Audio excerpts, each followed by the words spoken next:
시청자 여러분 안녕하십니까. 하루의 뉴스를 정리해드리는 YTN 뉴스라이트입니다. 인의원 혁신위의 사후 혁신안은 대통령실 출신도 예외 없는 무조건 상향 공천입니다. 전략 공천을 완전 배제하자는 건데 현실성이 있냐 반발 기류도 읽힙니다. 불편한 기류가 흐르던 김기현, 인유한 오늘 두 사람이 만나긴 했는데 그간 갈등이 봉합됐을까요? 양측에서 오간 대화 행간 읽어보겠습니다. 한동훈 법무부 장관의 대구행 공식 일정으로 간 거라지만 여러 정치적 해석이 뒤따릅니다. 윤석열 대통령도 정치 입문 전에 대구지검을 방문한 적이 있다 보니 정치권 입문 포석으로 보는 시각도 적지 않고 대구에서의 이준석 바람 차단 효과를 말하는 분도 있습니다. 나이트 포커스에서 전직 의원 두 분의 해석 들어보겠습니다. 전국 행정 전산망이 먹통이 되는 초유의 일이 일어났는데요. 금요일 뉴스나이트 오늘 헤드라인 보시고 이 소식부터 알아보겠습니다.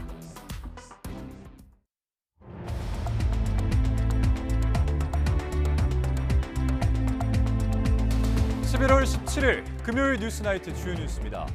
오늘 오전부터 행정복지센터 전산망 마비로 민원 서류 발급이 중단돼 전국이 큰 혼란에 빠졌습니다.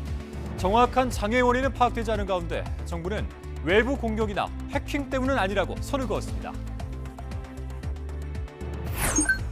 검찰이 부당합병 혐의 등으로 재판에 넘겨졌던 이재용 삼성전자 회장에게 징역 5년을 구형했습니다. 이 회장은 최후 진술에서 개인의 이익을 염두에 둔 적이 없다며 재판부에 기회를 달라고 호소했습니다. 정부와 여당이 오는 2027년부터 개식용을 금지하는 법안을 추진합니다. 관련 업계는 생존권 강탈을 강요받고 있다며 법적 대응까지 예고했습니다. 제품의 양을 줄여 사실상 가격 인상 효과를 내는 이른바 슈링크플레이션에 대한 실태 조사가 시작됩니다. 정부는 소비자 신뢰를 저해할 수 있는 만큼 이 문제를 엄중히 인식하고 있다고 강조했습니다. 윤석열 대통령이 에이펙 정상회의에서 미국, 일본 정상과 비공개 환담을 나눴습니다. 윤 대통령은 시진핑 중국 주석과도 짧은 대화를 했는데 한중 정상회담 개최 여부는 여전히 미정입니다. 오늘 기온이 크게 떨어지면서 서울에서는 지난해보다 12일 빠르게 첫눈이 내렸습니다. 밤사이 기온이 더 내려가면서 주말 아침 체감 온도가 영하 10도를 밑도는 곳이 많겠습니다. 전국 지자체 공무원들이 사용하는 행정복지센터 전산망이 마비되면서 전국적으로 큰 혼란이 이어졌습니다. 온라인 발급 서비스인 정부24까지 전면 중단되면서 각종 민원 서류 발급이 불가능했고 서류가 필요한 은행 업무, 부동산 계약 업무 등의 하루 종일 큰 차질이 빚어졌습니다. 안동준 기자의 보도입니다. 행정복지센터 민원 발급기에 서류 발급이 불가하다는 안내문이 붙어 있습니다. 주민센터 업무가 시작되는 오전 9시쯤부터 전국 지자체 행정 전산망에 장애가 생겨 먹통이 된 겁니다. 중요한 민원 서류를 발급받으러 왔던 주민들은 예상 못한 상황에 당혹감을 감추지 못했습니다. 납골당에 제출할 서류가 이게 꼭 있어야 되는데 큰일 났네. 황당하네요. 네, 생각도 안 했는데. 전입신고를 마치지 않으면 전세 계약이 파기될 위기에 몰린 주민은 발만 동동 굴렀고 20일 날 입주 예정인데 오늘 전입신고를 하지 않으면 이제 LH 전세임대 계약이 이제 파기되는 걸로 알고 있어가지고 오늘 중에 꼭 해야 될 것 같아요. 은행에 제출할 서류를 준비하러 온 주민은 휴가까지 냈다가 헛걸음해야 했습니다. 은행 업무 처리할 게 있어가지고 했는데 지금 계속 이걸 못하니까 그 뒤에 업무를 지금 휴가까지 썼는데 계속 못해서 또 휴가를 써야 될 것 같아요. 수능을 마치고 주민등록증을 받을 생각에 부풀었던 고등학생도 아쉽게 발걸음을 돌렸습니다.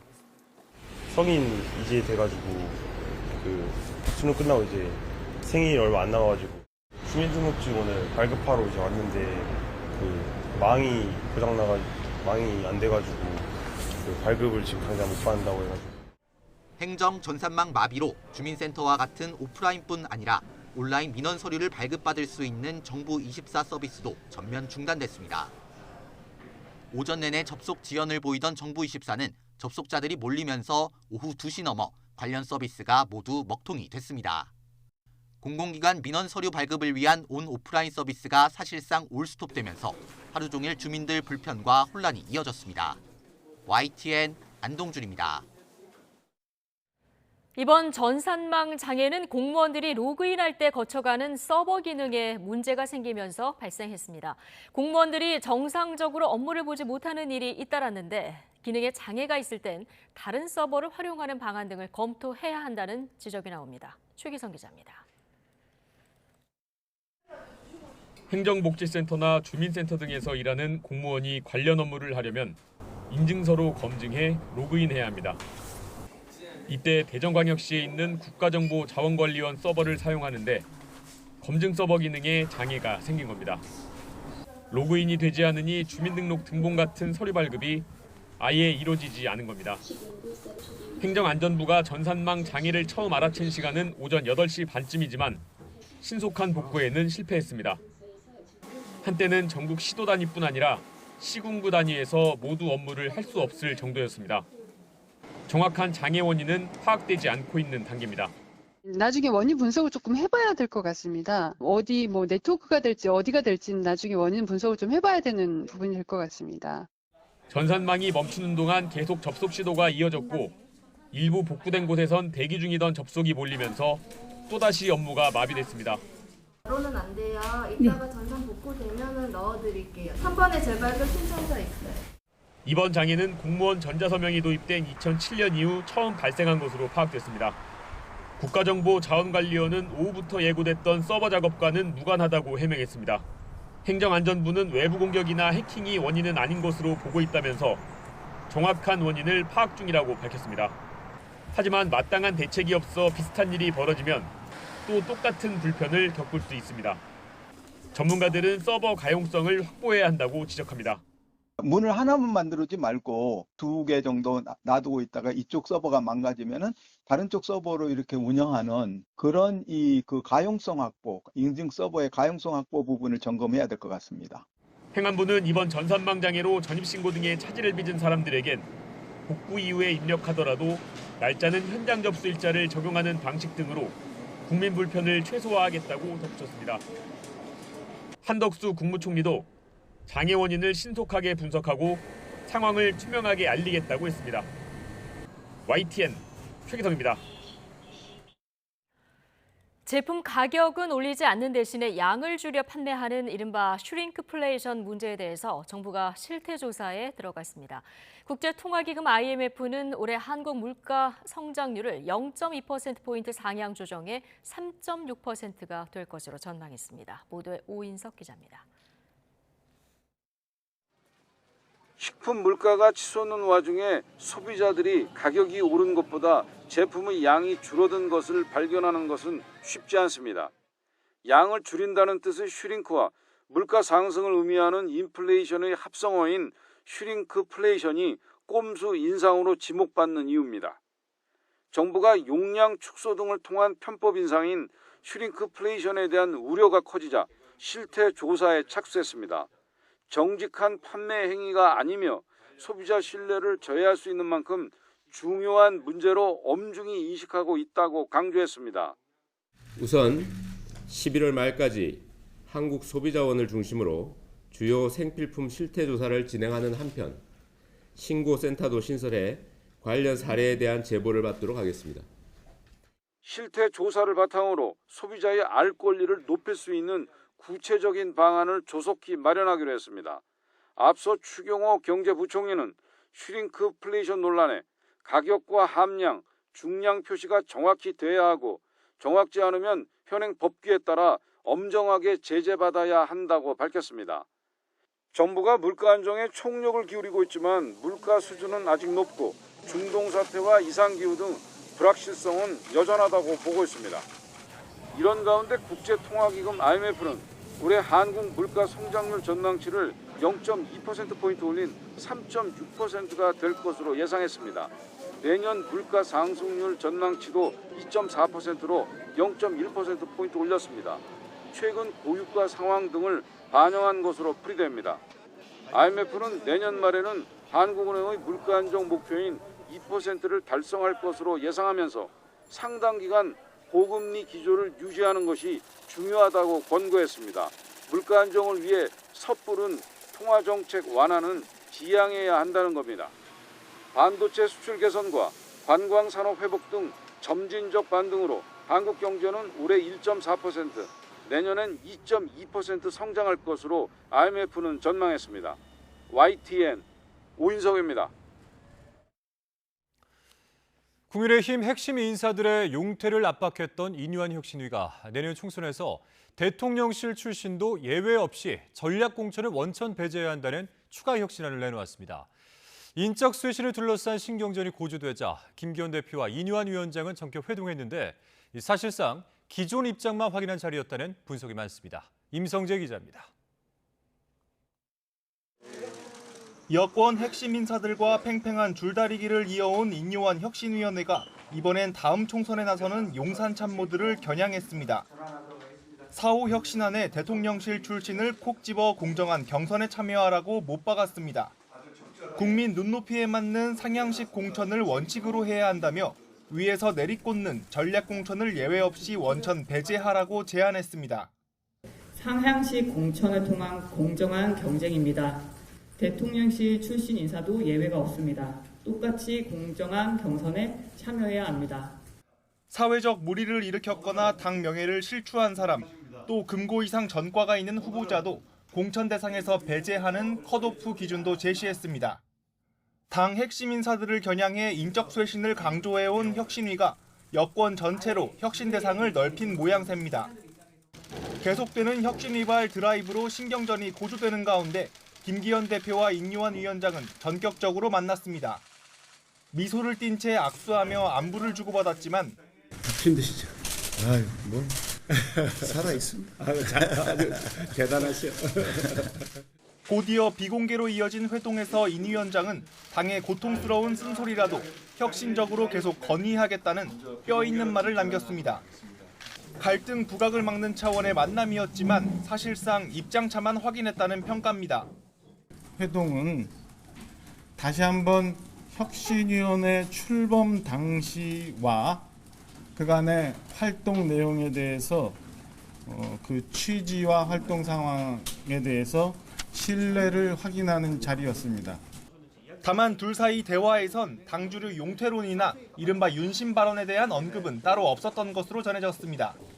대신 혁신위원들과 만난 당원로 김무성 전 새누리당 대표의 입에서 다시 쓴소리가 나왔습니다.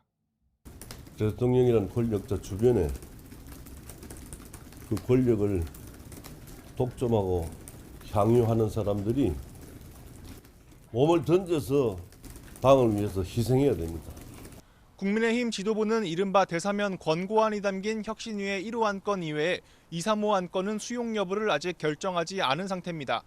여기에 더해 대통령실 출신 등 사실상 여권 전반을 겨냥한 4, 5 안건이 나온 만큼 여당 핵심의 반응이 주목됩니다. YTN 임성재입니다. 네, 내년 총선이 가까워지면서 정치권에서는 한동안 수면 아래에 있던 한동훈 법무부 장관의 총선 등판설이 다시 떠오르고 있습니다. 당사자는 선을 긋고 있지만 여권발 인적 쇄신론에 눈길을 끄는 공개 활동이 맞물리면서 여야 모두 촉각을 곤두세우는 분위기입니다. 나혜인 기자입니다. 한동훈 법무부 장관이 대구에 있는 강력범죄 피해자 지원센터와 지역 산업단지 내 외국인 노동자들을 찾았습니다.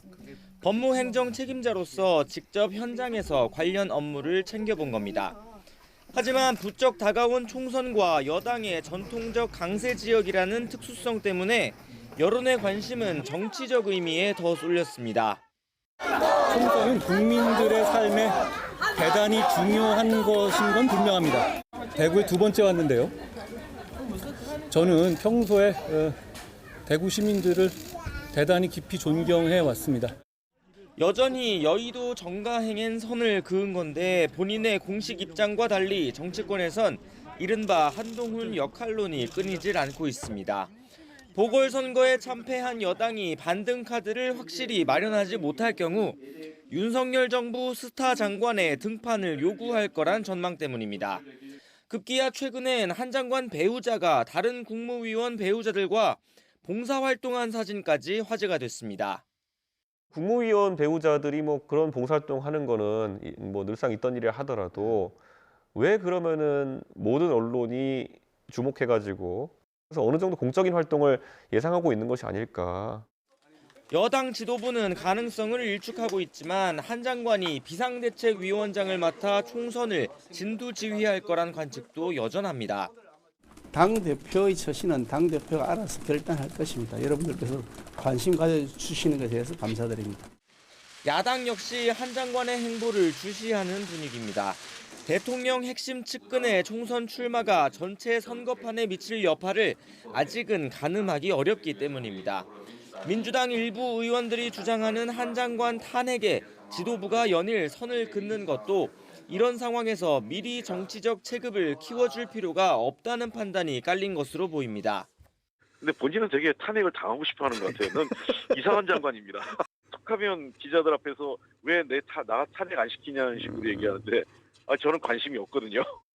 한동훈 장관의 총선 등판 여부는 각 부처의 내년도 예산안 심사가 마무리되고 국회 문턱을 넘은 뒤에야 윤곽이 드러날 거란 전망이 많습니다. 인적 쇄신론을 놓고 여당 지도부와 혁신위의 기싸움이 이어지는 터라 한 장관 행보에 대한 정치권의 관심도 덩달아 집중되고 있습니다. YTN 나힌입니다. 정부와 여당이 개 식용을 금지하는 내용의 특별법을 올해 안에 만들고 오는 2027년부터는 단속까지 하는 방안을 추진하기로 했습니다.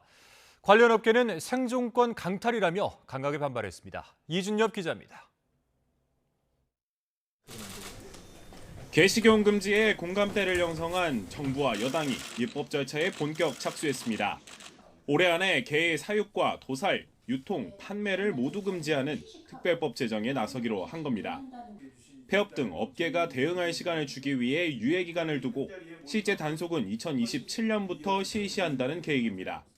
특별법 공포 즉시 식용 개 사육 농가, 도축 유통업체, 식당 등은 지자체 신고와 함께 종식 이행 계획서를 제출하도록 하였습니다. 뒤죽박죽이던 법 체계도 정비합니다. 축산물 위생법과 달리 개를 가축으로 규정한 축산법을 손보아 법규의 사각지대로 인한 현장의 혼선을 없애겠다는 취지입니다. 개식용 금지 법제화로 인한 업계 피해 보상 대책도 내놨습니다. 전업이나 폐업이 불가피한 농가와 도축 유통업체 등의 철거비와 시설비를 지원하고 축산 원예 여부로 업종 전환을 유도하기로 했습니다. 폐업을 하게 되면 축산이나 원예업 쪽으로 전업을 하게 됩니다. 그 전업하는 데 대해서 필요한 시설이라든지 운영자금을 지원할 계획이고요. 여당과 마찬가지로 개식용 금지를 당론으로 채택한 민주당도 특별법 제정에 찬성하는 기류입니다. 다만 보상 범위와 규모 등을 놓고는 세부 조율에 나설 것으로 보입니다. 국제사회의 요구나 또 우리의 생활 문화 수준 등에 비추어서 반려동물에 대한 우리 생각을 많이 바꿔야 되고 또 이걸 제도화할 때가 된 것 같습니다. 관건은 업계의 반발입니다. 정부 추산 개식용 관련 농가는 1,100여 곳, 식당도 1,600여 곳에 이르는데 개식용이 전면 금지될 경우 타격이 불가피하기 때문입니다. 국민 기본권, 먹을 권리 강탈할 수 있는 개식용 금지 악법 추진을 즉각 중단을 발표하시기를 바랍니다. 개식용산업 종사자들은 당사자인 자신들과 제대로 된 논의도 없이 생존권 강탈을 강요받고 있다고 주장하며 법적 대응까지 예고했습니다. 특히 보상 문제 등을 놓고 양측의 신경전도 예상돼 앞으로 진통이 불가피해 보입니다. YTN 이준엽입니다.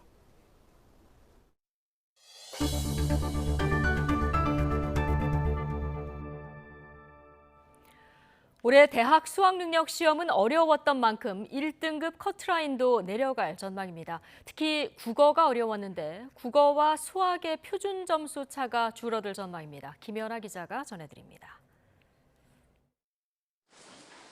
국영수 모두 어려웠던 올해 수능에서는 1등급 커트라인도 떨어졌습니다. 입시 정보기관들이 내놓은 자료를 보면 국어 1등급 커트라인은 원점수 90점 밑으로 형성됐고 수학은 확률과 통계, 기하는 지난해 수능과 비슷하지만 미적분 등급 컷은 소폭 하락했습니다. 영어도 9월 모의평가와 비슷한 수준으로 보이는데 당시 1등급 비율은 4.37%로 지난해 수능의 반토막 수준이었습니다. 시험이 어렵게 출제되면서 국어와 수학의 표준점수 편차도 줄어들 전망입니다. 지난해 수능에서 국어와 수학 표준 점수 최고점 차이가 11점에 달했는데 올해는 둘 다 146점 안팎이 예상됩니다. 과탐도 표준 점수 최고점 차가 지난해의 2배까지 벌어질 걸로 보입니다. 입시 전문가들은 시험이 어려웠고 N수생도 많은 만큼 재학생들은 수시 전략에 비중을 두는 게 좋다고 조언했습니다. 중상위권이 좀 어려워서 많은 학생들이 안정 지원을 추세를 보인다라고 한다면 그 사이에 어딘가에 공동화가 생길 수도 있거든요. 그렇기 때문에 나에게 수능 영역별 반영 비율을 좀 적용하면서 유불리를 판단하면서 적정하게 소신 지원도 함께 하면서 정시를 생각한다면 사실상 수학이 당락을 좌우했던 지난해와 달리 올해는 국영수, 탐구 모든 과목에 대해 대학별 전형에 따른 유불리를 꼼꼼하게 따질 필요가 있습니다. YTN 김현아입니다. 수능 가채점 결과를 받아든 수험생과 학부모들은 숨 돌릴 틈도 없이 어느 대학을 지원할지 작은 정보라도 얻기 위해서 입시 설명회를 찾고 있습니다. 수험생들은 당장 주말부터 정시 지원 가능 대학을 살피고 또 대학별 논술, 구술 준비에 여념이 없습니다. 신지원 기자입니다. 쌀쌀한 날씨에도 입시 설명회장을 찾은 수험생과 학부모들의 발길이 끊이지 않습니다. 수능의 열기가 채 가시지 않았지만 이제는 가채점 결과를 토대로 신중한 판단이 필요한 때입니다. 성적이 대충 나왔고 그걸로 대학을 어딜 갈지 정해야 되니까 현재 상황도 좀 알아보고 어제 수능 어땠는지 좀 궁금해서 엄마 따라왔어요. 재학생 학부모들은 더 좀 불안한 부분이 재수생들이 워낙에 많이 대거 지금 등장했기 때문에 부족한 부분을 좀 설명회를 통해서라도 조금 보충을 하려고 적극적으로 알아보고 있습니다. N수생 증가와 킬러 문항 없는 수능. 넘치는 변수에 미리 분위기를 살피려는 학부모 발길도 잇따랐습니다. 저희 딸은 고등학교 1학년이고요. 어제 수능 국어만 한번 봐봤는데 이거 너무 어렵다고 해가지고 조금 더 일찍 준비하면 대학 갈 때 조금 도움이 되지 않을까 해서. 수능을 마친 수험생들은 이제 가채점 결과를 토대로 표준 점수대별 도수 분포를 살펴야 합니다. 재학생의 경우 당장 주말부터 대학별 논술 면접고사가 시작하는 만큼 가능성이 큰 대학의 선택과 집중이 필요합니다. 가채점 기반의 정시 지원 가능 대학 라인을 먼저 찾아놓고 그거에 따라서 면접이나 논술고사의 응시 여부를 판단하는 식으로.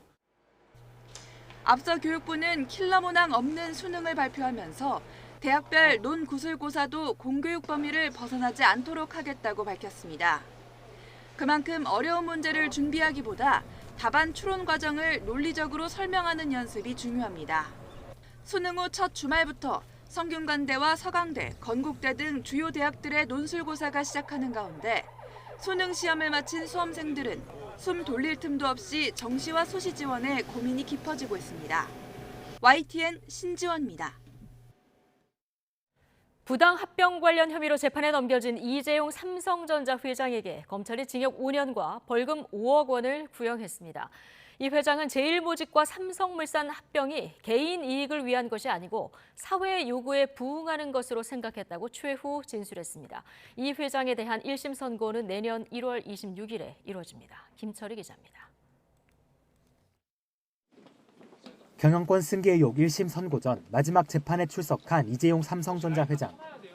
8시간 넘게 이어진 재판을 마치고 법정을 떠나면서도 침묵을 지켰습니다. 1심 재판 3년 만에 마무리됐는데 소감 한 말씀 부탁드립니다. 혹시 검찰 구형량에 대해서는 좀 어떻게 생각하시나요? 선고 결과 어떻게 예상하시나요? 검찰은 이 회장에게 징역 5년과 벌금 5억 원을 선고해달라고 재판부에 요청했습니다.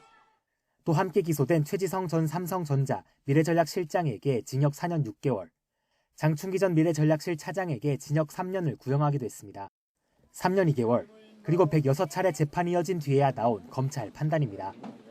검찰은 이번 사건을 경영권 승계를 위해 자본시장 근간을 훼손한 사건으로 규정했습니다.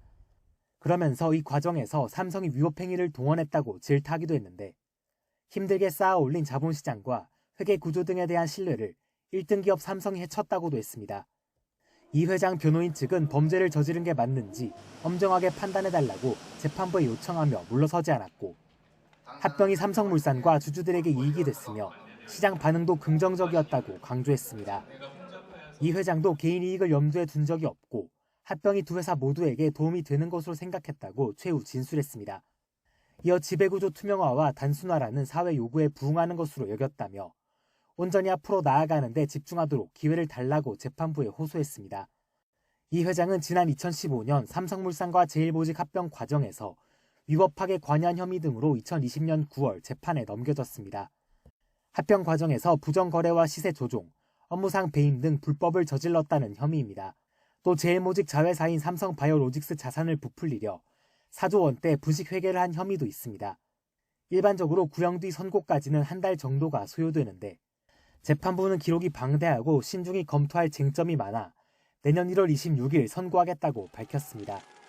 내년 1월이면 이 회장 사법 리스크가 해소될 수 있을지 그 여부가 결정될 것으로 보입니다. YTN 김철입니다. 이명박 정부 당시 이른바 블랙리스트에 오른 문화예술계 인사들에게 이명박 전 대통령과 원세훈 전 국가정보원장이 배상을 해야 한다는 법원 판결이 나왔습니다. 서울중앙지방법원은 오늘 배우 문성근 씨와 방송인 김미화 씨 등 36명이 낸 손해배상 청구 소송에서 이 전 대통령과 원 전 원장이 원고들에게 500만 원씩 지급하라고 판결했습니다. 재판부는 정치적 견해나 이념적 성향이 다르다는 이유로 문화예술인 명단을 조직적으로 만들어 관리한 건 헌법과 법률에 어긋나는 데다가 피해자들이 겪은 정신적 고통도 명백하다고 판시했습니다. 같은 이유로 국가의 손해배상 책임도 인정했지만 이는 소멸시효가 지난 만큼 실제 배상을 물릴 수 없다고 판단했습니다. 충남 천안의 한 아파트에서 고양이 사체 수백 구가 쏟아져 나왔습니다.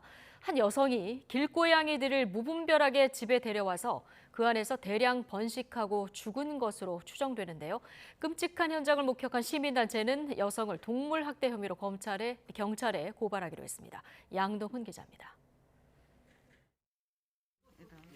쓰레기로 가득한 집안, 신문지에 싸고 청테이프로 감아둔 작은 뭉치들이 여럿 발견됩니다. 테이프를 뜯어 확인해 보니 모두 고양이 사체였습니다. 현장에서 확인된 사체만 200구가 넘고 무엇인지 모르고 버린 것까지 따지면 훨씬 더 많을 거로 추정됩니다. 이거 제가 엄청나게 버렸는데요, 이러는 거야. 얼마나 버렸어요? 이랬더니 자기는 100구 넘게 버렸다는 거예요. 100개 넘게 버렸대요. 다른 직원도 안 버렸겠어요. 또 버렸겠죠? 이 아파트에 살고 있던 60대 여성은 4년 전 남편과 사별한 뒤 길고양이들을 데려와 기르기 시작한 거로 전해졌습니다.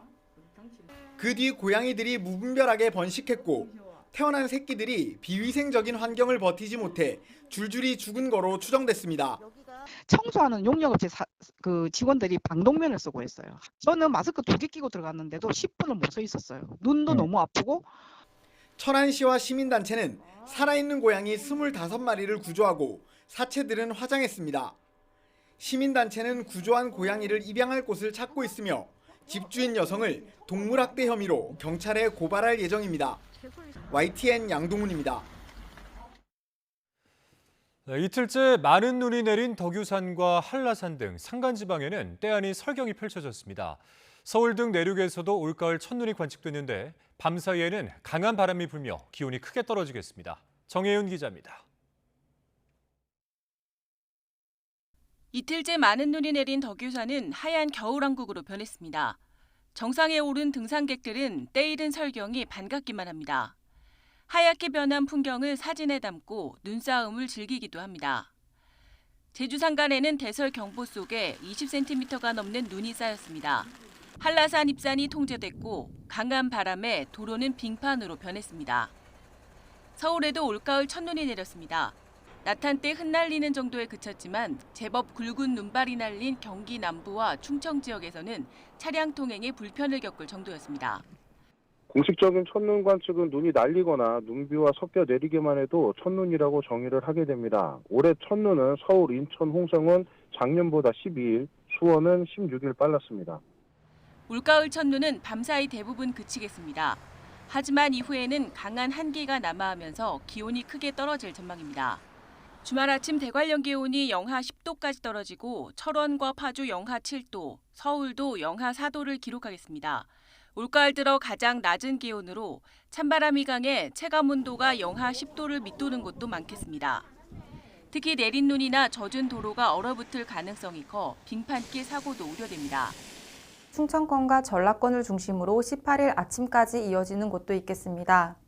특히 18일 아침 전국 대부분 지역의 기온이 영하권에 들며 빙판길이 나타나는 곳이 많겠으니 교통안전에 주의 바랍니다. 때이른 추위는 일요일 아침까지 이어진 뒤 낮부터 기온이 크게 오르며 풀리겠습니다. 하지만 다음 주 후반에도 또 한 차례 영하권 추위가 찾아오는 등 초겨울 추위가 주기적으로 영향을 줄 전망입니다. YTN 정혜윤입니다. 충청과 전북, 제주도 산지에 대설특보가 내려졌고 시간당 1에서 3cm의 눈이 오는 곳이 있겠습니다. 기상청은 방제 속보를 통해 오늘 저녁 8시 기준으로 충청권인 예산 원효봉에 6.2cm, 전라권인 무주 덕유산에 6cm, 경상권인 김천 대덕 0.4cm, 제주도 삼각봉에 31.7cm, 한라산 남벽에 24.5cm의 눈이 왔다며 이같이 밝혔습니다. 또 오늘 밤까지 경기 남서부와 강원 내륙 산지, 내일 새벽까지 충청권과 경북권 남부 내륙, 아침까지 전라권과 제주도에 비 또는 눈이 오는 곳이 있겠다고 예보했습니다.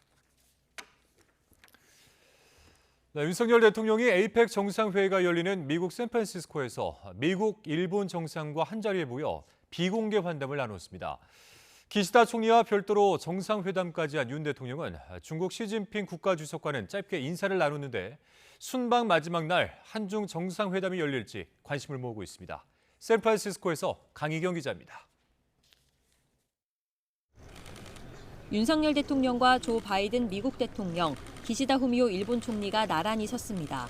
아시아 태평양 경제협력체 에이펙 정상회의가 열리는 샌프란시스코에서 별도로 회동한 겁니다. 짧게 사진 촬영을 마친 새 정상은 비공개로 10분간 환담하고 한미일 협력의 중요성과 의미 등에 대해 공감했습니다. 미국 대통령으로서의 임무를 수행하는 데 있어 윤 대통령과 기시다 총리 두 분 덕분에 짐을 크게 덜 수 있었다라고 언급하였습니다. 새 정상이 만난 건 지난 8월 미국 캠프 데이비드 정상회의 이후 석 달 만으로 다자 외교 무대에서 다시 한번 결속과 연대를 확인한 것으로 풀이됩니다. 윤석열 대통령과 기시다 총리는 별도 정상회담도 열었습니다. 지난 9월 이후 2달 만이자 올해에만 7번째입니다. 윤 대통령은 지난 3월 셔틀 외교 복원 당시 약속한 정부 간 협의체가 100% 복원됐다는 점을 강조했고 기시다 총리는 다양한 분야에서 양국 협력이 발전하기 기대한다고 화답했습니다. 지난 3월 방일시 합의한 모든 정부 간 협의체가 이제 100% 복원이 됐습니다.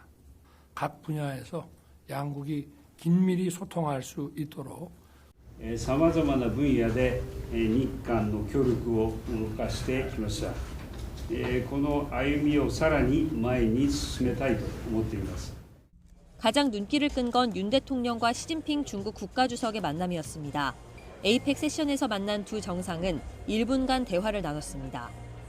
윤 대통령은 에이펙을 계기로 좋은 성과를 거두기 바란다고 덕담을 건넸고 시 주석은 좋은 성과가 있을 것으로 확신한다며 이 과정에 한중이 협력하길 희망한다고 말한 것으로 전해졌습니다. 에이펙 기간 한중 정상회담 개최 여부는 여전히 막판 조율을 거치고 있습니다. 기시다 총리와 나란히 스탠퍼드대 좌담회에서는 일정 마지막 날 한중 정상회담이 극적으로 성사돼 윤 대통령의 외교 보폭이 넓어질 수 있을지 주목됩니다. 샌프란시스코에서 YTN 강희경입니다. 이스라엘이 가자시티 최대 규모인 알시파 병원이 하마스의 거점이라며 급습했습니다. 하지만 하마스의 흔적이라며 공개한 증거들은 작전 기지라고 보기에는 부족한 측면이 있어 논란이 일고 있습니다. 이동우 기자가 취재했습니다. 이스라엘군이 가자시티 내 알시파 병원을 하마스의 작전 기지라고 급습한 뒤 병원 내부를 집중 수색하고 있습니다. 먼저 병원 내 지하터널 입구를 발견했다며 관련 영상을 공개했습니다. 하지만 이 터널이 어디로 연결되는지 군사용인지는 아직 확인되지 않았습니다. 터널 입구 근처에서 무기가 실려있는 픽업 트럭도 찾아냈습니다. הכניס את כל המרכיבים כמו שאתם רואים של פעילות פשיטה ב-7 לאוקטובר. יש כאן כמות מחסנית ענקית ועצומה, כמות רימונים, RPG, קלצ'ניקוב, אמצעי לחימה. 병원에서 확보한 노트북에는 하마스가 납치한 뒤 촬영한 인질의 사진과 영상을 확인했다고 밝혔습니다. 하마스는 이스라엘이 무기 등을 들여와 병원에 놓고는 증거를 날조했다며 반박했습니다. All those weapons were not in Shifa. There is no center or control room for Hamas in this hospital. We avoid all the hospitals all the time. 뉴욕타임스 등 외신들도 이스라엘이 하마스가 이 병원을 작전 기지로 활용했다는 결정적 증거를 확보하지 못했다고 지적했습니다. 이스라엘군은 하마스가 전쟁 범죄를 숨기려 했기 때문에 수색에 시간이 걸린다고 해명하고 있지만 이번 작전의 정당성을 놓고 논란이 이어지고 있습니다. YTN 이동호입니다. 팔레스타인 가자지구 희생자들을 추모하는 국내 시민단체들이 전국에서 모은 신발 2,000켤레로 서울 보신각 광장 한편을 가득 채웠습니다. 이들은 민간인 희생자들이 존엄한 생명이었다는 것을 기억해야 한다며 무력 충돌 중단을 호소했습니다. 부장원 기자입니다. 서울 보신각 광장 앞에 신발이 하나둘 놓입니다. 어린아이가 신을 법한 작은 운동화부터 어른용 큰 신발까지. 팔레스타인 가자지구에서 숨진 희생자들을 애도하는 뜻을 담은 신발 2,000켤레가 광장 한편을 가득 메웠습니다. 우리는 오늘의 애도 행동을 11월 10일부터 준비했습니다. 정말 순식간에 수많은 분들이 이 애도와 함께 동참하고자 많은 신발을 보내주셨습니다. 이들 단체는 희생자의 죽음이 단순한 숫자가 아니라는 의미를 이 신발들이 담아내고 있다며 이들이 존엄한 생명이었다는 걸 기억해 줄 것을 호소했습니다. 또 희생자 대부분이 아동과 여성, 노인 등 무기를 들지 않았던 약자들인 만큼 무력 충돌은 중단돼야 한다고 주장했습니다. 유니세프는 가자지구가 수천 명의 어린이에게는 무덤이 됐고 남은 모든 이에게는 산 지옥이 되었다고 말했습니다. 생존자 아동들이 그리고 모든 생존자가 더 이상은 지옥에서 살아가지 않게. 광장 앞에 설치된 신발들은 추모제가 열린 저녁까지 자리를 지켰습니다. 이들은 팔레스타인 국기 모양으로 켜진 촛불 앞에서 다시 한번 희생자들을 애도했습니다. 지상 최대 무덤이 됐습니다. 절반의 무덤이 어린아이들입니다. 가자의 엄마와 아빠는 자기 아이들의 팔과 다리에 아이의 이름을 씁니다. 단체는 오늘 26일에는 서울 청계천 인근에서 가자지구에서의 무력 충돌을 규탄하는 세 번째 긴급 행동을 이어간다는 계획입니다. YTN 부장원입니다. 선천적으로 자궁이 없는 여성을 대상으로 한 자궁 이식 수술이 국내에서 첫 성공을 거뒀습니다. 안정적인 상태를 유지하고 있는 이 환자, 이제 임신을 준비하고 있습니다. 조용성 기자입니다. 국내 의료진이 처음으로 자궁 이식 수술을 성공했습니다. 선천적으로 자궁과 질이 발달하지 않은 35세 여성이 뇌사자로부터 자궁을 이식받았습니다. 6개월 간격으로 두 번째 시도 만에 성공입니다. 첫 이식의 실패 원인으로 꼽히는 초기의 피가 굳는 현상에 대비했고 자궁 기증자의 연령은 50대 후반에서 40대 중반으로 더 젊어진 점이 달랐습니다.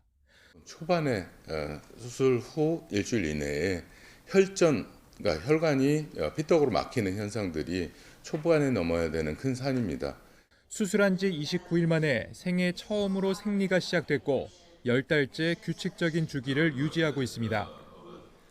자궁 이식은 기증자의 자궁을 적출할 때 연결된 혈관의 손상을 최소한으로 해야 하고 수혜자의 난소와 생식선에 정교하게 연결하는 등 어려운 수술입니다. 관련법이 없어서 보건복지부 검토와 기관생명윤리위원회의 심사를 거쳐야 했습니다. 수술 성공 사례는 대한이식학회 추계 국제학술대회에 발표됐습니다. 자궁을 이식받은 여성의 부부는 인공수정한 배아를 착상할 수 있도록 유도하며 임신을 준비하고 있습니다. 지난 2000년 사우디아라비아에서 최초로 시도된 자궁 이식은 지난 2014년 스웨덴에서 첫 출산까지 이어졌습니다. 올해까지 이식 시도만 세계적으로 109회에 달하고 이로 인해 출산된 아기는 66명에 이릅니다. 이번 수술 성공을 토대로 안정된 이식 사례가 쌓이면 자궁 관련 문제로 불임을 겪는 환자들에게 새로운 희망을 줄 수 있을 것으로 보입니다. YTN 조용성입니다.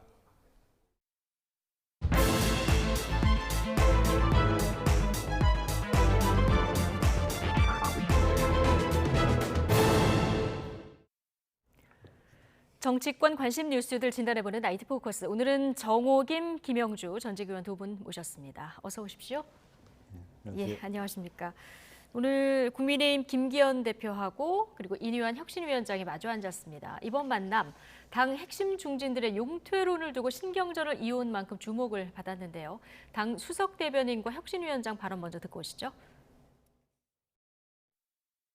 이번 혁신처럼 과거와는 달리 성공적인 모델을 만들어주고 활동해 주시는 것에 대해서 감사를 드렸고, 이뉴한 혁신위원장님께서는 이에 대해서 당과 우리 정치의 한 단계 발전을 위해 당의 고통스러운 쓴소리라도 혁신적으로 계속 건의를 드리겠다고 했습니다. 불출마나 험지 출마 관련된 이야기도 있었을까요?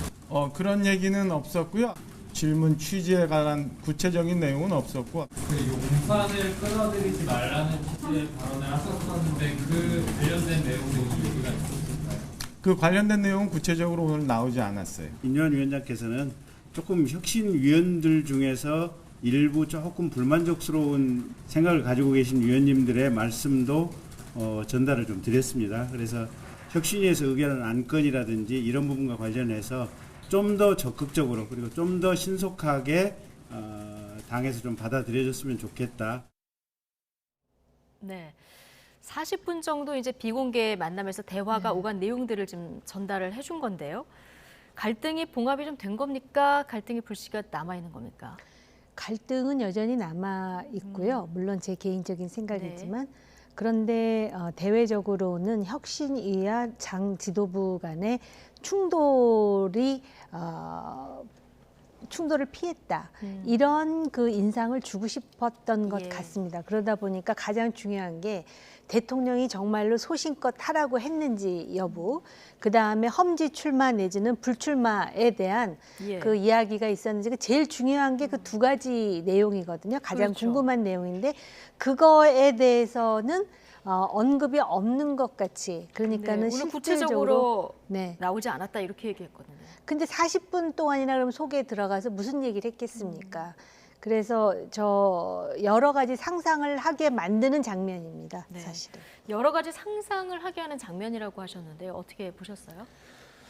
글쎄요, 실제적으로는 그 처음부터 태생적으로 혁신이라고 하는 그 개념 규정 자체가 좀 모호했기 때문에 처음에 혁신위를 만들 때는 모든 권한을 다 준다 그래 놓고 좀 세게 혁신을 하려 그러면 지나치다고 브레이크를 거는, 그래 브레이크도 김기현 대표가 브레이크를 거는 건지 아니면 대통령실에서 거는 건지, 또 지금 윤핵관들은 실제적으로 혁신위의 활동과 상관없이 실제로 원인의 제공처는 대통령실인데 대통령실은 가만 놔놓고 혁신 대상을 자기네들로 하는 것에 대한 불만을 하고 있거든요. 그래서 이게 메비우스의 띠처럼 이게 딱딱 정리되고 할 수 있는 사항이 아니었다. 따라 두 사람이 뭔 얘기를 하겠습니까? 겉만 맴돌았다 이렇게 보시나요? 그래서 그래도 이렇게 모양이 서로 간에 지금 가다가 말고 마치 자전거가 페달 안 밟으면 자빠지듯이, 그러니까 페달은 밟아야 되고 그런 상태에서 이렇게라도 회동을 하고 어쨌든 대통령실의 불만, 또 당의 어떤 다선 의원들의 불만, 혁신위원들 자체의 불만, 이 세 가지 불만들을 조금이라도 순화시키려고 혁신위원장하고 당대표가 만난 거 아닌가. 그렇지만 어쨌든 근본적인 문제가 해결될 수 없는 근본적인 문제라고 하는 것은 대통령의 태도를 완전히 바꾸어서 국정기조를 바꾼다든지 아니면 실제적으로 혁신위를 한 단계 격상시켜서 비대위로 만들어서 김기현 대표가 물러난다든지 그런 부분들이 없기 때문에 상당히 이제 이준석 대표의 당이 뛰쳐나오고 할 12월 1일까지는 저는 미지근한 어떤 형태의 자충우돌이 반복될 가능성이 있다, 저는 그렇게 보입니다. 메비우스의 띠라는 표현도 아까 써주셨는데, 자, 이용 의원이요. 통상 격려를 이뉴한 위원장이 전권으로 이제 오인했다. 그리고 거칠고 좀 투박하다, 혁신 활동이. 이렇게 좀 비판을 했는데 대통령이 수행실장 출신이다 보니까 여러 해석이 나왔고요. 자, 이걸 봤을 때 혁신안에 정말 대통령 윤심이 실린 건지 아니면 인유한 위원장의 독자 행동인지 어떻게 보십니까? 그 국민의힘 당 내에서 이용 의원이 무슨 말을 하는지 굉장히 주의해서 듣는답니다. 네. 왜냐하면은 모르겠습니다. 어떤 뭐 논리나 이런 게 아니라 메시지를 전달하는 메신저 역할을 한다라고 당에서는 생각하는 것 같아요. 근데 이용 의원이 혁신위에 대해서 비판한 내용을 보면은 혁신위가 하고 있는 활동에 대해서 비판한 게 아니라 왜 대통령이 소신껏 하라는 말을 했느냐를 가지고 지금 비판하고 있거든요. 네. 그러니까 그 부분만 지적하는 겁니다. 그러니까는 제가 볼 때 인유한 위원장이 대통령께서 하지도 않은 말을 소신껏 하라고 했을 것 같지는 않습니다. 네. 그런데 어쨌든 해서는 안 될 말을 하지 않았습니까? 그러자 이용 의원의 입을 빌어서 그 대목은 잘못된 거야라고 지금 지적하는 것이라고 생각이 들고요. 요번에 그 당대표와 혁신위원장의 40분 회동을 통해서 제 개인적인 생각으로는 두 사람 다 모처로부터 경고를 받았을 수도 있다라고 저는 생각을 합니다. 예. 혁신위원장의 경우는 당신은 왜 쓸데없는 이야기를 한마디 했는가에 대해서 경고를 받았을 것 같고요. 김기현 대표는 어저께까지만 하더라도 왜 대통령을 언급하느냐와 함께 혁신위가 너무 빨리 나간다, 절차를 밟지 않는다 하면서 불만을 표출했거든요. 더군다나 대외적으로는 본인이 뽑은 혁신위원장인데 네. 자기도 지금 그 험지 출마와 내지는 불출마의 대상이 돼버린 것에 대해서 상당히 불편한 심기를 토로했는데 오늘은 뭐라 그러냐면은 계속해서 혁신을 잘 해달라라는 식으로 얘기하는 네. 거 봐서는 저는 개인적으로 그런 거를 느끼게 되고요. 개인적인 의견을 전제로 하지만 그렇습니다. 두 분 모두 좀 경고를 받았을 것 같다. 그러니까 40분 동안 아마 그냥 별 얘기 안 하고 가만히 있다가 40분 돼서 나왔을 수도 있다라고 저는 생각을 하고, 그러니까는 막상 나왔는데 대변인이 별로 그렇게 설명하는 내용이 없지 않습니까? 그리고 윤핵관들에 대해서 얘기했을 수는 있죠. 어찌됐든 간에 윤핵관 시즌 1이라고 하는 그분들은 지금 제가 볼 때 하나의 어떤 그 조직 내지는 네. 하나의 어떤 그런 덩어리로 지금 있는 상태는 아니기 때문에 결국 이 혁신위원장으로서는 어떻게 해서든 이 시즌 1에 해당하는 윤핵관에서 뭔가 대외적으로 혁신으로 예. 보이는 행동을 해야 된다라는 절박함이 있을 것 같습니다. 알겠습니다.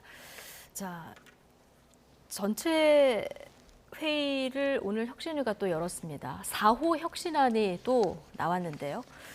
자, 내용을 보면 저희가 그래픽으로 정리를 해봤습니다만 상향식 공천 내용이 있고요. 그리고 컷오프 조건을 좀 엄격하게 하겠다. 이 두 가지 내용이 있는데 특히 윗부분 상향식 공천. 이거는 대통령실 인사도 예외가 없고 모든 지역구에서 이 상향식 공천을 해야 된다. 그러니까 전략 공천은 원천 배제한다는 거거든요. 어떻게 보셨습니까? 뭐 나쁘게는 들리지 않아요. 그러나 대통령실 특혜를 인사가 주지 않겠다라고 예외 없다. 하는 이 것은 부분에 좀 방점을 찍혔다고 봐야겠죠. 예. 이제 뭐 그런 부분은 있는데 사실은 이제 정당 내부로 들어가면, 그러니까 실질적으로 보면 그 대통령실에서 나온 분들이 험지로 가지 않고 TK나 PK 나와서 경선을 붙여서 그렇게 이겨내는 그런 작전이라면 수긍할 수 있겠나 하는 문제가 남아 있어요. 예. 솔직히 다른 분들은 이해할 수, 다 객관적이고 뭐 민주당도 시스템 공천 얘기하지만 정당을 해본 사람은 다 같이 느끼는 부분이 있을 겁니다. 데이터를 누가 갖고 있냐, 뭐 전체적으로 사무처가 누구 위해서 협조를 하느냐에 따라서는 똑같은 자료를 가지고도 어떻게 점수를 매기냐에 따라서 달라질 수도 있고, 경선을 하더라도 누구랑 붙일 거냐 상당히 달라질 수 있는 거거든요. 이제 그런 부분에 있어서 과연 이제 형식적으로 봤을 때는 좋은 얘기예요. 예. 그러나 실제적으로 내부적으로 들어갔을 때 과연 이게 우리가 생각하는 만큼의 객관적으로, 예를 들면 경쟁자를 진짜 경쟁이 있는 B를 뽑는 게 아니라 경쟁 없는 사람을, 경쟁력 있는 사람을 빼고 경쟁력 없는 사람을 올려서 경쟁을 시키는 그런 장난도 칠 수 있는 거거든요. 따라서 이걸 조금 더 지켜봐야 된다라고 하는 부분은 분명히 있는 것 같아요. 예. 이 신뢰를 회복하는 게 가장 급선무일 아니 그거는 뭐 예. 국민의힘이 그렇다는 게 아니라 여야 모두가 똑같이 해당되는 그렇죠. 얘기입니다. 공천, 옛날에 오죽하면 뭐 보건복지부 장관했던 김근태 의장 같은 분을 도덕성 빵점을 준 적이 있다니까요. 그런 게 정당의 어떤 채점 기준이고 공천 과정입니다. 지금까지 경험상 네. 이 공천 가지고 좀 양당 모두 할 것 없이 장난을 쳐온 부분들이 좀 있기 때문에 그런 부분에 대한 좀 우려를 얘기해 주셨는데, 자, 다 상향식 공천 예외 없이 가는 거 좋은데 전략 공천을 전면적으로 배제하는 거는 좋은 전략입니까? 일단 이 공천이라는 용어에 대해서 저도 이제 김영주 의원님 말씀하고 거의 일맥상통하는 얘기인데요. 공천이라는 용어가 존재하는 한 과연 거기서 어떻게 객관성을 담보할 수 있는지, 왜 공천을 합니까? 그 지역의 지역 구민들에 의해서 후보가 뽑혀져야 되는 게 정상적인 수순인데, 그것이 바로 국회의원 선거의 개혁이고 공천의 개혁인데, 지금 뭐라 그러냐면 엄격한 컷오프 기준이라 그러잖아요. 예.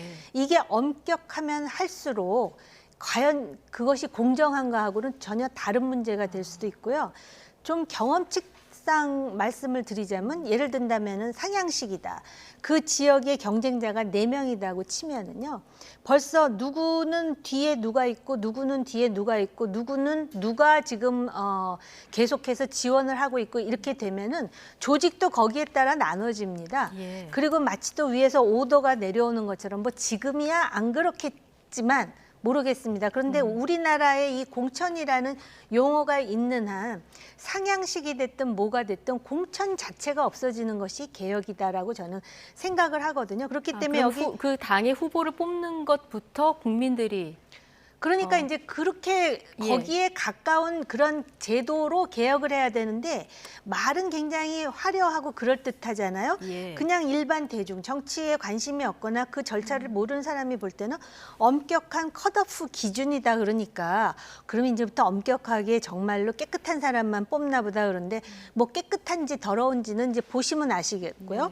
그다음에 공천이라는 건 결국은 어찌됐든 공천을 한다는 건데, 전략 공천은 예를 든다면은 그 당에는 존재하지 않았으나 누가 봐도 신선하거나 아니면 누가 봐도 어려운 험지에 정말 거물을 갖다가 공천을 하거나 이럴 때 이게 전략 공천이라는 표현이 가능한 것인데, 이 수사, 화려한 수사만큼 과연 이것이 실현될 것인가, 이거에 대해서는 뭐 여당 야당 할 것 없이, 야당도 똑같습니다. 공천이 뭐 시스템이 갖춰져 있다 그러면서 당원 50% 그러는데, 당원이 주로 개딸로 이루어진 당원이라면 그게 무슨 시스템 공천이고 상향식이 되겠습니까? 그러니까 양쪽 똑같이 뭉뚱그려서 말씀드리자면은 공천이라는 말 자체가 없어지는 것이 개혁인데, 아직까지도 공천 얘기를 하는 거 봐서는 갈 길은 멀다. 막론하고 공천이라는 단어가 등장하는 순간 뭐 공정, 엄격 이런 단어가 다 무의미해진다. 오늘 두 분 의원님께서 이런 의견을 공통적으로 주셨는데요.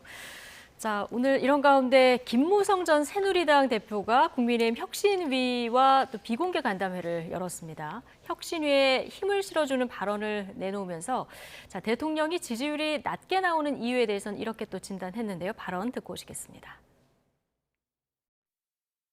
저뿐만 아니라 주위에 많은 분들이 생각을 하고 있는 것이, 윤석열 대통령이 국정의 운영 방향은 아주 잘 잡고 잘 하고 있는데 왜 지지율이 낮게 나오는가, 그게 고민입니다.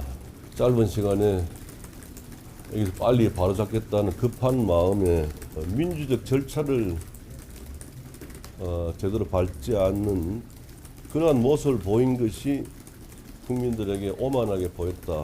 대통령과 권력이 국민에게 져주는 그런 모습을 취해야 되고, 또 여당은 야당에 지는 모습을 보여야 됩니다. 또 대통령이라는 권력자 주변에 그 권력을 독점하고 향유하는 사람들이 몸을 던져서 당을 위해서 희생해야 됩니다.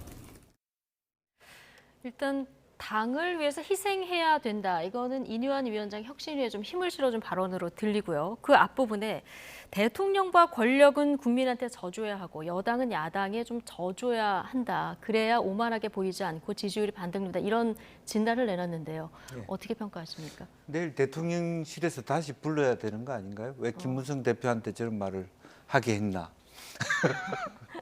네. 근데 사실은 지금 핵심 말씀은 협치를 하라 좀. 네. 아무리 야당이 그야말로 어떤 수를 가지고 그야말로 뭐 전횡을 한다 하더라도 그래도 야당은 야당이니까 힘 있는 여당이 지는 모습을 보여라.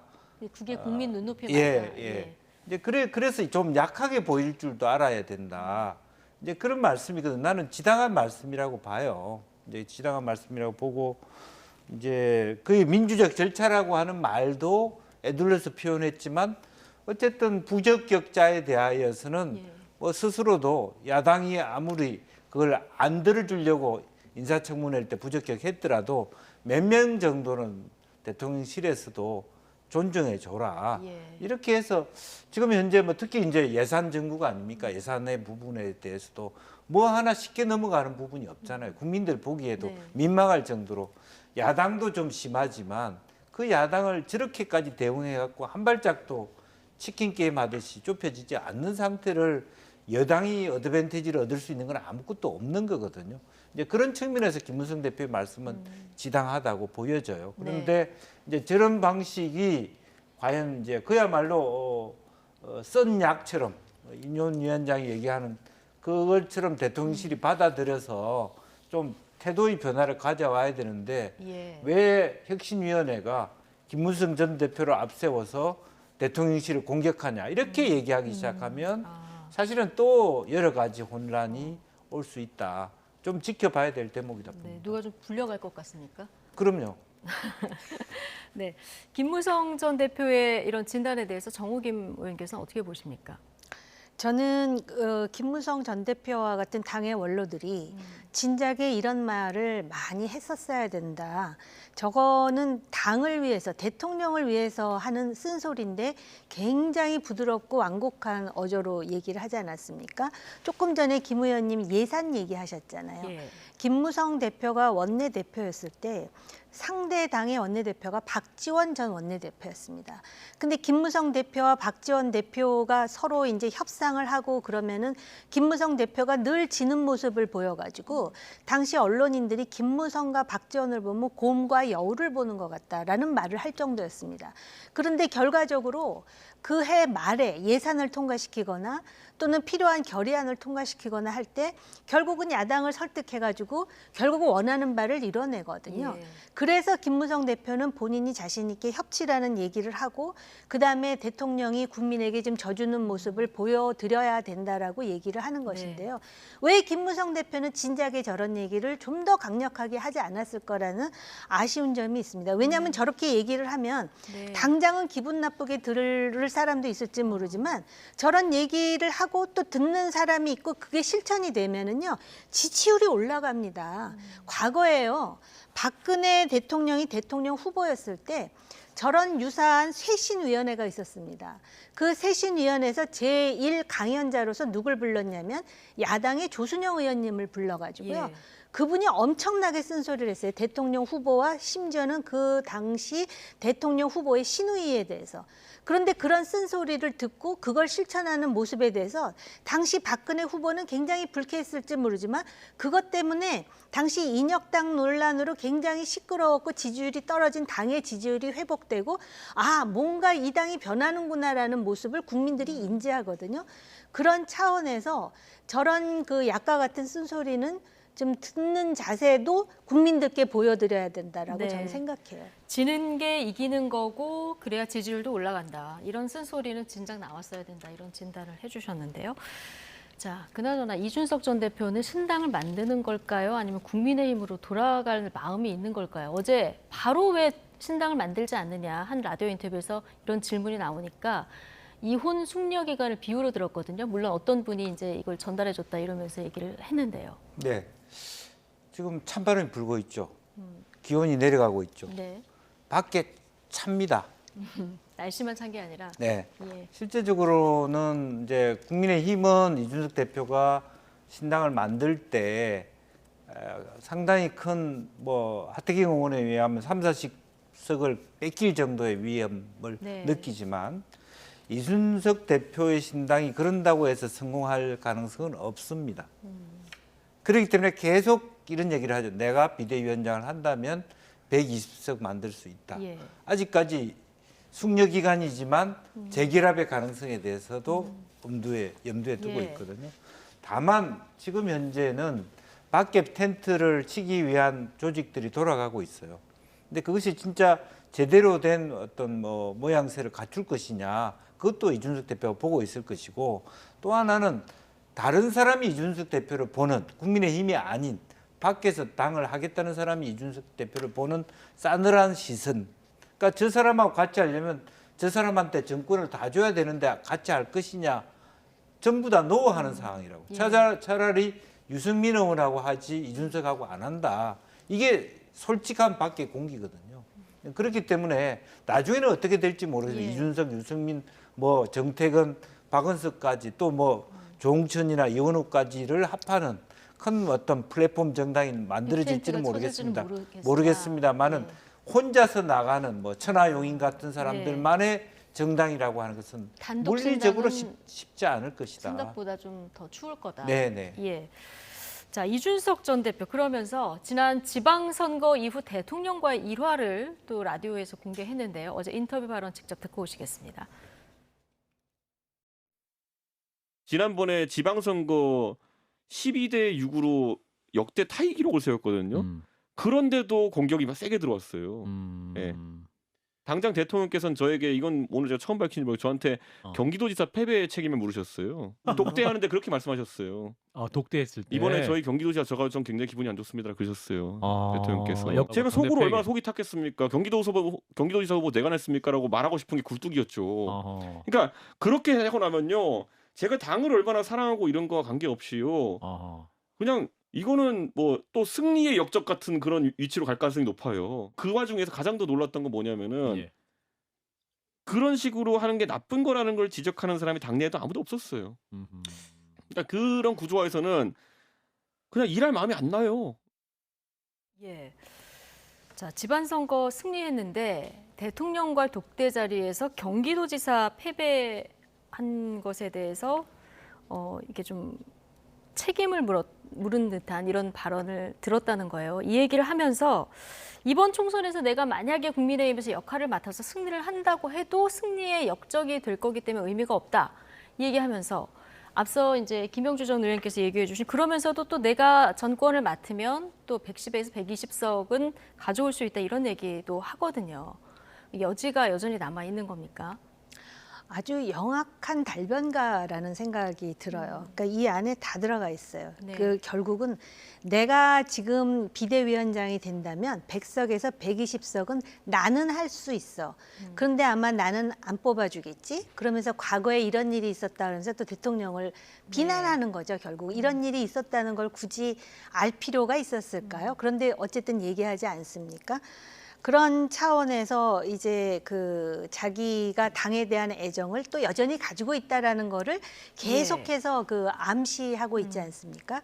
저 개인적으로도 이준석 전 대표가 지금 정치판에 매기의 역할을 충실히 하기를 바라요. 사실 한국 정당 제도가 양당제의 관성이 있기 때문에 제3당이 지금 그 출연하기 가장 좋은 풍토가 형성이 되었지만 결국은 선거가 다가올수록 양당제로 갈 수 있는 그런 관성은 여전히 남아 있거든요. 네. 그리고 이런 부분도 있습니다. 저런 상황을 계기로 해서 국민의힘이 정말로 그 어쨌든 뭐 이뇨한이 됐든 누가 됐든 그 채널을 통해서 혁신하는 모습을 보여주는 것이 굉장히 중요하다고 생각해요. 그렇지 않으면 어부지리는 누가 받느냐? 이재명 대표의 민주당이 받지 않습니까?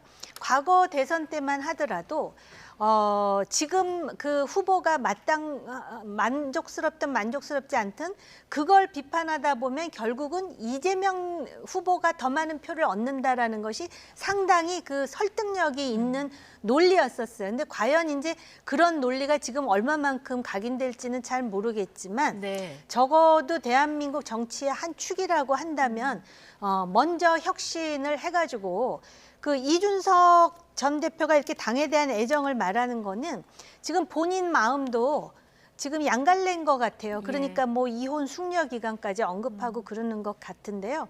저는 개인적으로 보수 정당이 잘 되기를 바랍니다. 그래서 매개 역할을 좀 해줬으면 좋겠다. 어쨌든 이준석 전 대표가 내가 구체적으로 이런 것 때문에 힘들었다 이런 얘기를 좀 풀어놓기 시작해서요. 이게 돌아갈 여지를 두는 건지 아니면 신당 쪽으로 가는 건지 좀 더 지켜봐야 될 것 같고요. 이준석 전 대표가 한동훈 비대위원장 카드 좀 전망하기도 했는데 최근 한동훈 장관의 행보 하나하나가 주목을 받고 있죠. 오늘 법무행정차 대구를 방문했는데 취재진 질문에 이렇게 답변했습니다. 직접 듣고 오시죠. 우선 탄핵에 대해서 민주당 자체 내에서 말 좀 맞춰야 될 것 같습니다. 한다 그랬다 안 그랬다 왔다 갔다 하잖아요. 내부 교통 정리를 먼저 하셔야 될 것 같습니다. 여권에서는 장관님의 총선 요구가 조금 강한데 어떻게 생각하시나요? 뭐 의견은 많을 수 있습니다. 출마선 쪽으로 계속 뭐 이야기가 나오고 있고 대구에 오신 거를 또 연구해 좀 말씀해 주시는 분 많이 계신데요. 제가 대구에 2번째 왔는데요. 저는 평소에 대구 시민들을 대단히 깊이 존경해 왔습니다. 자, 대구 시민들을 평소에 깊이 존경해 왔다 이런 얘기를 하고요. 그다음에 총선 요구가 여권에서 강한데 어떻게 생각하시냐 그러니까 의견은 많을 수 있습니다. 보통 한동훈 장관은 단호한 어법이 많은데 자, 이걸 김영주 전 의원의 정치 번역기로 좀 돌려서 해석을 해주시면요. 뭐 지금 현재 내가 총선에 나가야 되겠습니다만 예산 정국을 앞두고 있어서 제가 지금 그런 표현을 하기는 어렵습니다. 왜냐하면 그렇게 표현하면 매우 무책임한 장관이 될 것이기 때문입니다. 그렇게 보여지고 어쨌거나 형식적으로는 뭐 외국인 정책 무슨 뭐 피해자 보호 뭐 그렇게 얘기했습니다만 실제로 외국인 정책이나 피해자 보호하려 그러면 대불 공장을 가든지 안산을 가든지 외국인이 많은 지역에 가서 치해법권 지역을 갔어야 되는지 대구에 왜 갔는지 모르고 왜 이 시점에 대구를 갔냐? 근데 대구에 가서는 실제적으로 또 그런 기자의 질문을 활용해서 대구 시민을 존경한다라고 하는 마치 윤석열 후보의 첫 발걸음처럼 비슷하게 뭐 다음번 내려왔을 때는 서문시장을 가야 되는 그런 어떤 프로토콜이 있는 거 아닌가 싶을 정도의 모습을 보였고 뭐 기본적으로는 이미 눈에 보여지고 또 최근에 일부 언론에서 나오고 있습니다만은 한 장관 후임 지금 검증 중이다 이런 것도 조금씩 말이 새어나고 있기 때문에 어쩔 수 없이 뭐 부인의 행보 그거야 이제 본인 스스로가 만들어진 건 아니라 하더라도 부인의 표정은 이미 그 스포트라이트를 의식하고 있는 표정인 것 같아요. 양쪽 두 분은 그냥 편안하게 일을 하고 계시는데 어떤 분인지 모르겠습니다만 매우 의식하는 표정이 나왔어요. 다만 한 장관 얘기처럼 그걸 찍어서 사진을 돌리지는 않았겠죠. 기자의 기본적인 생각이 가장 수많은 장관 부인들 중에서 누구를 찍겠습니까? 한 장관 부인을 찍을 수밖에 없는 거고 그거는 자연스러운 현상이라고 보여집니다. 그러니까 굉장히 익을 만큼 익었다. 이제는 막걸리로 치면 이제 거의 흔들어서 뚜껑만 열면 팍 터져 나오지만 지금 현재 뚜껑을 열어서는 예산 정국을 좀 지나고 그래서 전체적으로 보면 12월 뭐 보통 첫 주에 예산 정국이 있습니다만 마무리되지만 대한민국의 전통이 있지 않습니까? 그때 예산이 통과 안 된다는 거, 두 주는 더 가야 된다는 거. 그리고 12월 중하순 정도로 본인도 보고 행보를 시작했지 않아 그렇게 보여집니다. 12월 중하순에 정치권이 굉장히 좀 한번 요동을 칠 것 같은데 자 어쨌든 뭐 법무부 공식 일정입니다만은 말씀하신 대로 뭐 급한 일정은 아니었던 것 같고 최근 TK 민심도 좀 흔들리고 이준석 전 대표는 뭐 대구에서 출마 얘기도 이렇게 나오고 있고 그러다 보니까 여러 가지 그 해석이 나오더라고요. 네, 공식 일정은 범죄 피해자 보호 뭐 이런 거였는데 대구 시민들 존경합니다. 6.25 때 대구를 사수한 시민들 또 산업화 이런 얘기 나오는 거 보니까 좀 더 본격화되고 있는 것이 아닌가 정치 행보가 그런 해석을 하기에 충분한 것 같고요. 대구가 우파들에게는 완전 정치 1번지가 됐습니다. 그런데 지금 대통령도 대구를 방문하시고 네. 또 이준석 대표도 지금 대구에 대해서 많은 언급을 하고 있고 대구 신당 얘기도 나오고 심지어는 한동훈 법무장관까지. 근데 2021년 윤석열 검찰총장 당시에도 대구 방문이 굉장한 센세이션을 일으킨 그렇죠. 바가 여기서 있습니다. 검수완박은 그렇습니다. 완판 이 얘기가 나왔잖아요. 맞습니다. 그런데 이렇게 여러 사람 그런데 정치적인 이해관계를 달리하는 그런 그 정치인들이 방문한다라는 거는 자칫 보수가 분열될 수도 있다라는 거를 또 암시하는 대목이기도 합니다. 또 한 가지는 대구가 중요한 지역이긴 하나 대한민국은 대구뿐만이 아니라 호남도 있고 강원도 있고 경기도 있고 제주도 있고 다 있습니다. 그런데 이렇게 그 어떤 자신들의 어떤 지지의 텃밭에만 이렇게 올인하는 이러한 일련의 어떤 그 태도라든지 이런 현상이 과연 바람직한 것인가. 특히 한동훈 법무장관이 정말 정치의 뜻을 두고 있다면 지금 뭐 보수는 아마 거의 대다수가 한동훈 장관을 지지하지 않을까 싶은데요. 과연 정말 생각을 달리하고 이념적으로 도저히 타협할 수 없는 20-30%의 좌편향 그런 인식을 가진 분들을 제외하고 중도층에 있는 사람들을 어떻게 흡인해가지고 통합을 이룰 것인가에 대한 고뇌가 보이지를 않는다는 점, 아직까지는. 그런 점에서 정치를 정말 할 생각이 있다면 그 고민도 좀 가끔 보여줘야 되는 것 아닐까라는 그런 생각이 있습니다. 예. 자, 앞서 윤석열 대통령 그 대구지검 방문한 얘기 두 분 모두 해주셨는데 오늘 뭐 한동훈 장관도 대구 가서 시민들하고 셀카도 찍고 꽃다발도 받고 이런 모습도 눈에 띄어서 같은 길을 갈 거라고 결국은 그렇게 전망하십니까? 지금 이제 뭐 원래는 뭐 같은 길을 가려고 생각하지는 않았을지는 모르겠습니다만 현재 대통령의 지지율 또 국민의힘이 지난번 강서 보궐선거 이후에 출렁거린 모습을 보면서 선택지가 좁혀졌다. 그 에이스인 한동훈을 이번 총선에 투입하지 않고서는 다수당의 길을 갈 수가 없고 다수당의 길을 갈 수 없으면 대통령이 그야말로 뭐 수가 적어서 못 이뤄왔던 국정의 어떤 정책들을 추가적으로 더 진행할 수 있는 길이 끊긴다. 결국 조기에 레임덕이 온다라고 하는 그런 위기 상황 아니겠습니까? 그래서 이걸 더 아껴놓고 뭐 장관으로 혹은 총리로 쓰고 싶어도 지금 현재 당이 시청거리고 있고 심지어는 뭐 소위 그렇게 믿었던 장제원마저도 말을 안 따라오기 시작했으니까 또 이준석은 이준석대로 유승민하고 대구 중심의 신당을 한다니까 사실은 불이 나고 있는 거죠. 그러니까 급한 불은 꺼야 되겠다는 의미에서 좌고우면하지 않고 한 장관을 투입한데 지금 현재 이제 그다음 단계는 벌써 종로구냐 어디냐 비례냐 이렇게까지 논의가 급진전하고 있단 말입니다. 이제 그렇기 때문에 뭐 거의 지금 현재로서는 후임자 검증자까지 들어갔다 그러면 대통령의 생각도 거의 저쪽 방향으로 굳어졌지 않겠냐. 뭐 그렇게 보여집니다. 지난주에 나온 갤럽 여론조사 하나 보실까요? 장내 정치 지도자 선호도 조사인데요. 자, 지난주에 나온 조사입니다. 자, 지금 이재명 대표가 전체로 봤을 때는 21%로 가장 높고요. 그다음에 한동훈 법무부 장관이 자 13%로 여권 중에서는 좀 제일 높게 나오는 상황인데요. 이거를 서울하고 대구 경북을 봤을 때 한동훈 법무부 장관 수치가 높게 나온 게 딱 저 두 군데거든요. 이건 어떻게 행간을 읽어야 될까요? 뭐 최근 행보하고 좀 연결이 될까요?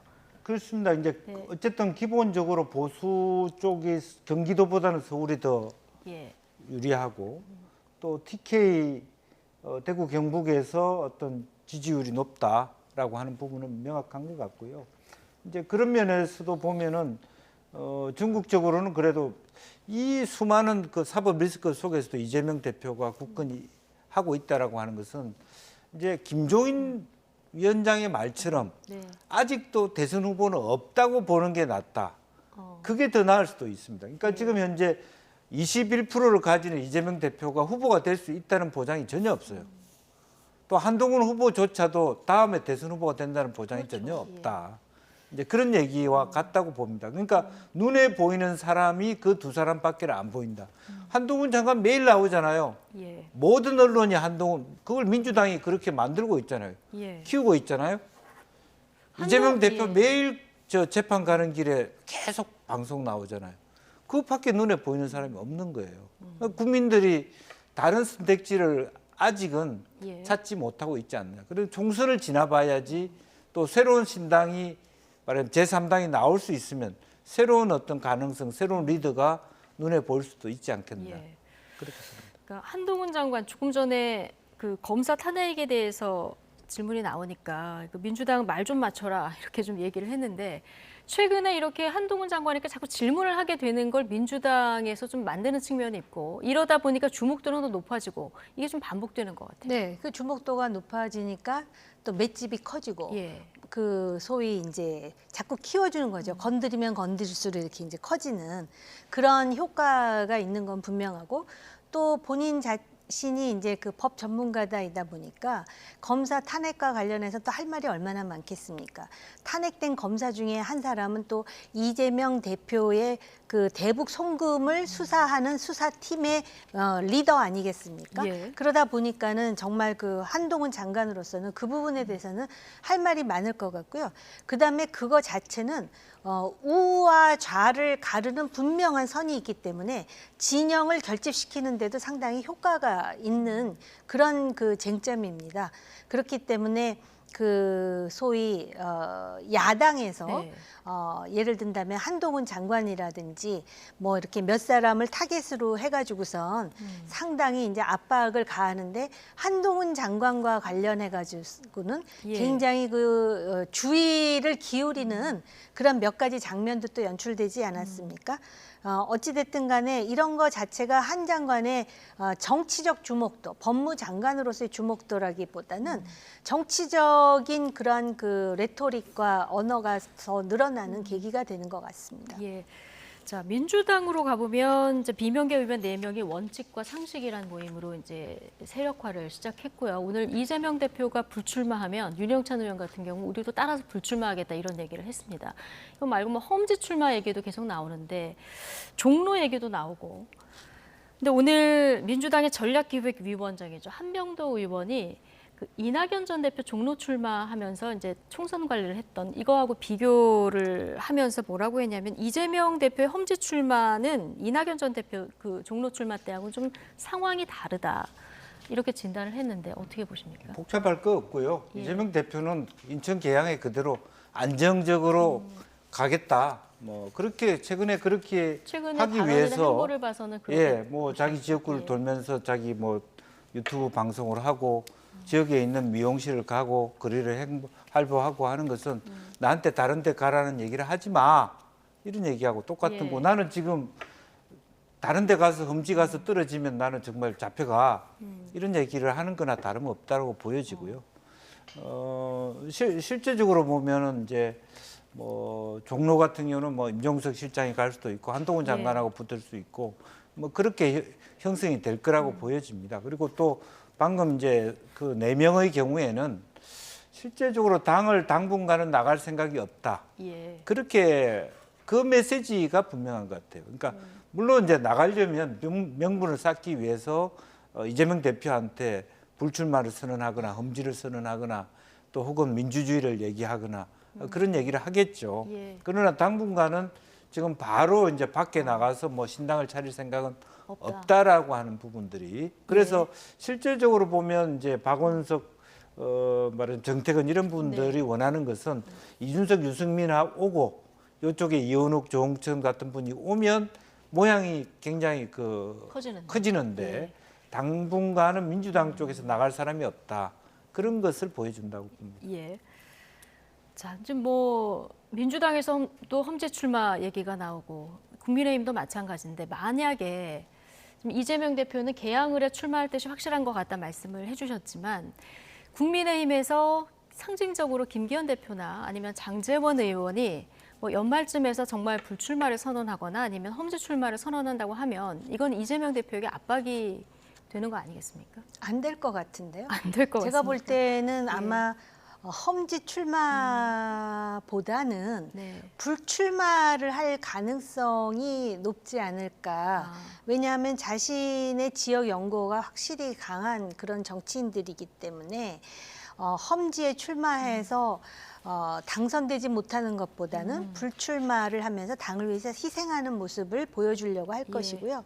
이재명 대표는 여태까지 자신의 기득권을 버린 예가 없었습니다. 그런 관례로 볼 때 아까 말씀하신 대로 개항해서 그대로 출마할 거라고 보여집니다. 알겠습니다. 자, 양당 모두 인적 쇄신 누가 빨리 하는지 국민들이 좀 지켜보고 있는 이런 상황입니다. 나이트 포커스 오늘은 정호김, 김영주 전주위원 두 분과 함께했습니다. 고맙습니다.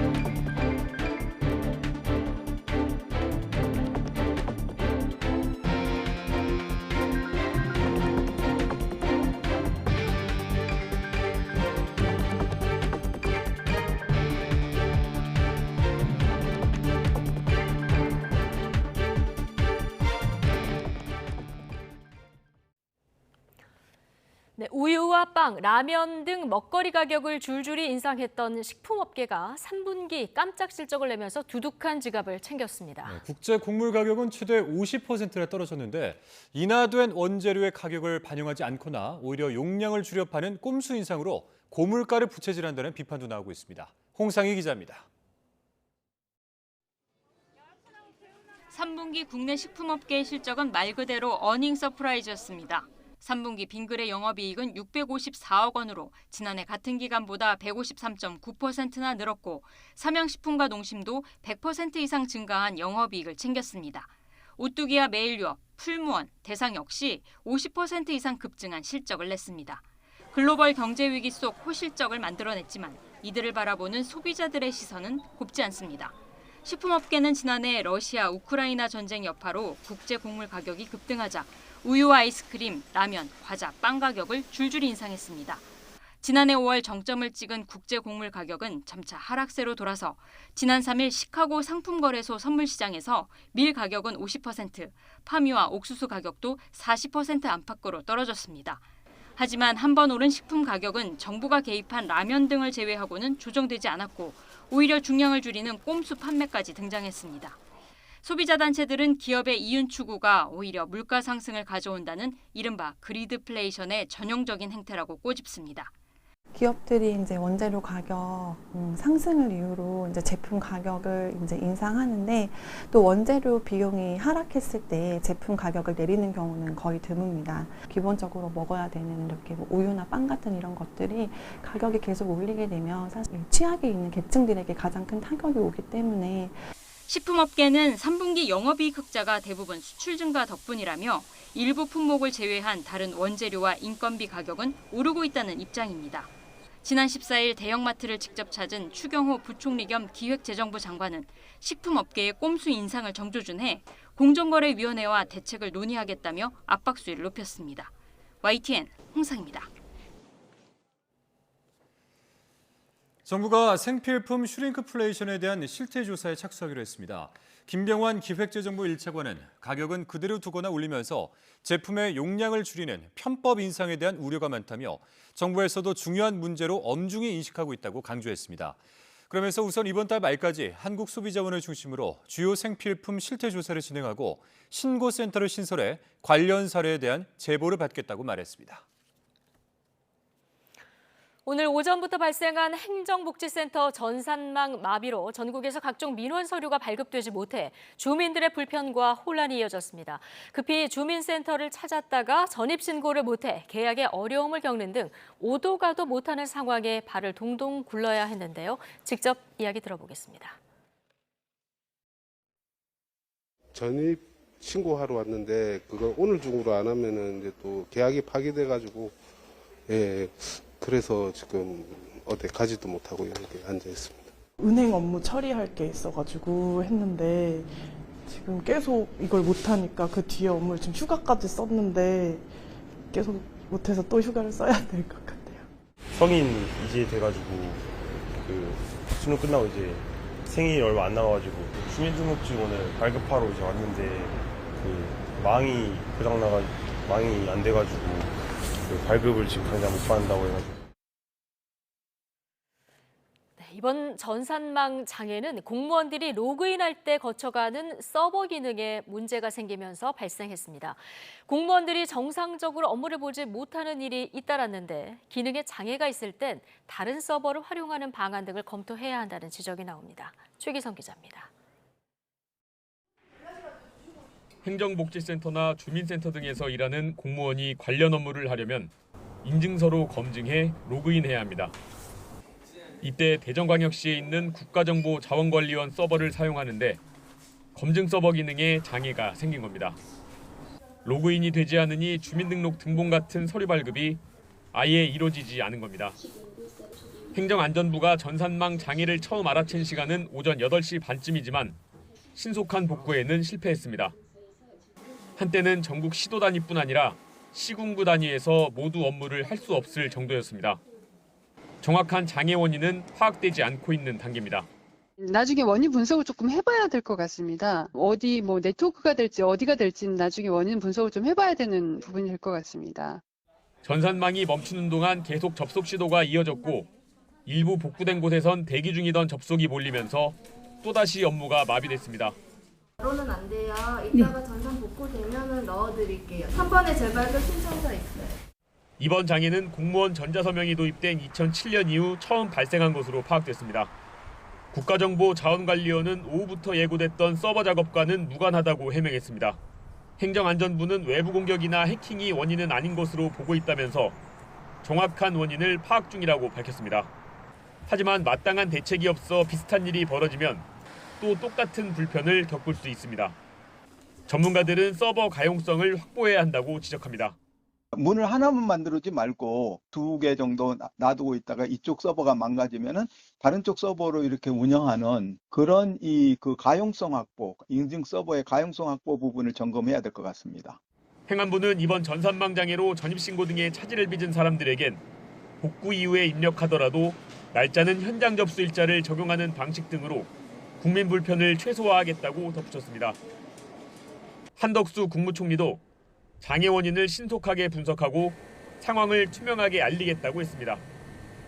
YTN 최기성입니다.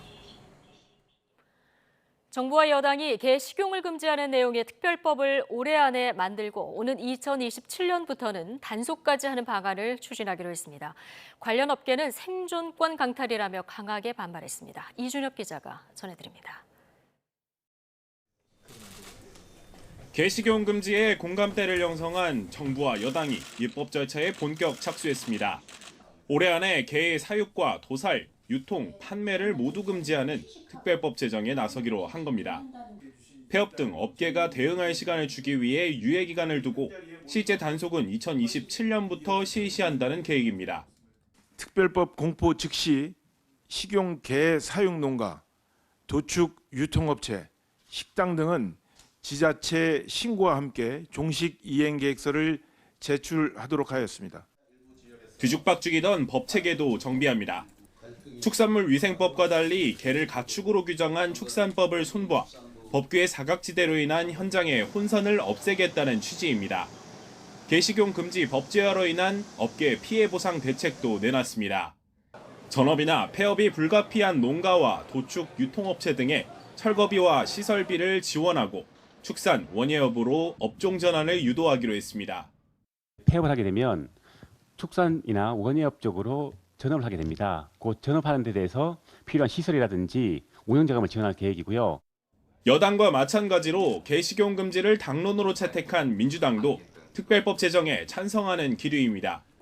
다만 보상 범위와 규모 등을 놓고는 세부 조율에 나설 것으로 보입니다.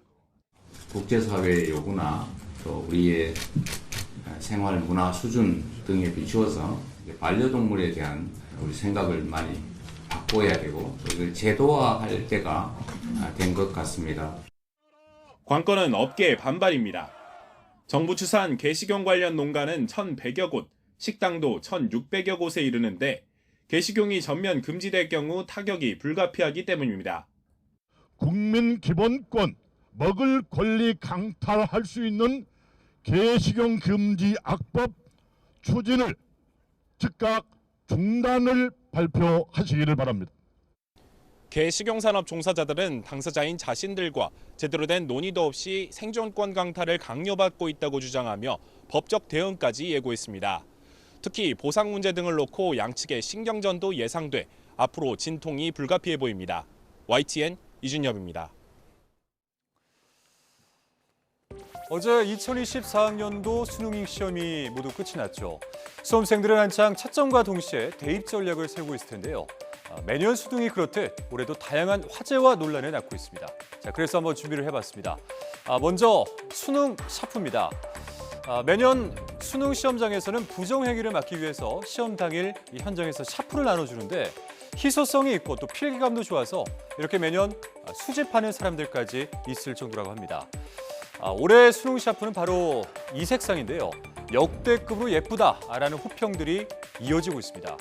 평가는 수능 샤프 색깔이 상하 베이지색이라고 공식적으로 밝혔는데요. 온라인 커뮤니티에서는 색깔 정말 잘 뽑았다, 촌스럽지 않아서 두고두고 쓸 것 같다, 이런 반응들이 그야말로 쏟아지고 있습니다. 화제를 모았던 시험 문제도 있습니다. 사회탐구 영역 한국지리 4번 문제인데요.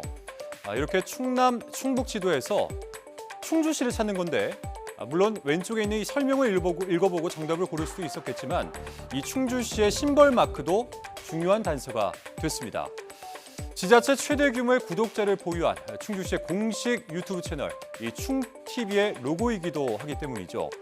충TV가 수능 문제를 적중시켰다며 재치 있게 자화자찬을 하자 온라인상에서는 현역 고3인데 덕분에 가볍게 문제 맞췄다, 수능까지 충주를 도와준다, 심벌은 알았는데 위치를 몰랐다는 등의 유쾌한 댓글들이 줄을 잇고 있습니다. 그런가 하면 논란이 된 문제도 있습니다. 이번 수능에서는 이 킬러 문항이 없다고 했는데 수학 영역 문제 하나를 놓고 갑론을박이 펼쳐지고 있습니다. 자, 바로 이 문제인데요. EBS 수능 분석에 따르면 정답률이 1%에 불과할 정도로 어려웠던 것으로 평가가 되고 있습니다. 수험생들은 이게 킬러 문항이 아니면 뭐가 킬러냐, 교묘하게 어렵다는 등의 반응을 보였는데요. 교육과정에서 크게 벗어나지 않는다, 문제풀이가 어려워서 킬러 문항으로 볼 수도 있다 라면서 전문가들도 의견이 엇갈리고 있는 상황입니다. 방금 보셨던 이 수학 22번 문제뿐만 아니라 올해 수능은 전체적으로 어려웠던 만큼 1등급 커트라인도 내려갈 거란 예상이 나왔습니다. 특히 국어가 어려웠는데 국어와 수학의 표준 점수 차는 줄어들 전망이라고 합니다. 김연아 기자가 보도하겠습니다. 국영수 모두 어려웠던 올해 수능에서는 1등급 커트라인도 떨어졌습니다. 입시 정보기관들이 내놓은 자료를 보면 국어 1등급 커트라인은 원점수 90점 밑으로 형성됐고 수학은 확률과 통계, 기하는 지난해 수능과 비슷하지만 미적분 등급 컷은 소폭 하락했습니다. 영어도 9월 모의평가와 비슷한 수준으로 보이는데 당시 1등급 비율은 4.37%로 지난해 수능의 반토막 수준이었습니다. 시험이 어렵게 출제되면서 국어와 수학의 표준점수 편차도 줄어들 전망입니다. 지난해 수능에서 국어와 수학 표준점수 최고점 차이가 11점에 달했는데 올해는 둘 다 146점 안팎이 예상됩니다. 과탐도 표준점수 최고점 차가 지난해의 2배까지 벌어질 걸로 보입니다. 입시 전문가들은 시험이 어려웠고 N수생도 많은 만큼 재학생들은 수시 전략에 비중을 두는 게 좋다고 조언했습니다. 중상위권이 좀 어려워서 많은 학생들이 안정 지원을 추세를 보인다라고 한다면 그 사이에 어딘가에 공동화가 생길 수도 있거든요. 그렇기 때문에 나에게 수능 영역별 반영 비율을 좀 적용하면서 유불리를 판단하면서 적정하게 소신 지원도 함께 하면서 정시를 생각한다면 사실상 수학이 당락을 좌우했던 지난해와 달리 올해는 국영수, 탐구 모든 과목에 대해 대학별 전형에 따른 유불리를 꼼꼼하게 따질 필요가 있습니다. YTN 김현아입니다. 수능 시험이 있었던 어제 같은 학교 교사를 성추행한 고등학교 교장이 경찰에 붙잡혔습니다. 서울 서초경찰서는 강제추행 혐의로 고등학교 교장 50대 남성 A씨를 현행범으로 체포해 조사하고 있습니다. 교장 A씨는 어젯밤 회식을 마치고 함께 걷고 있던 교사를 성추행한 혐의로 경찰은 CCTV를 통해 A씨가 피해자에게 강제로 신체 접촉을 했고 피해자가 다른 곳으로 피하는데도 따라가서 추행한 정황을 파악했습니다.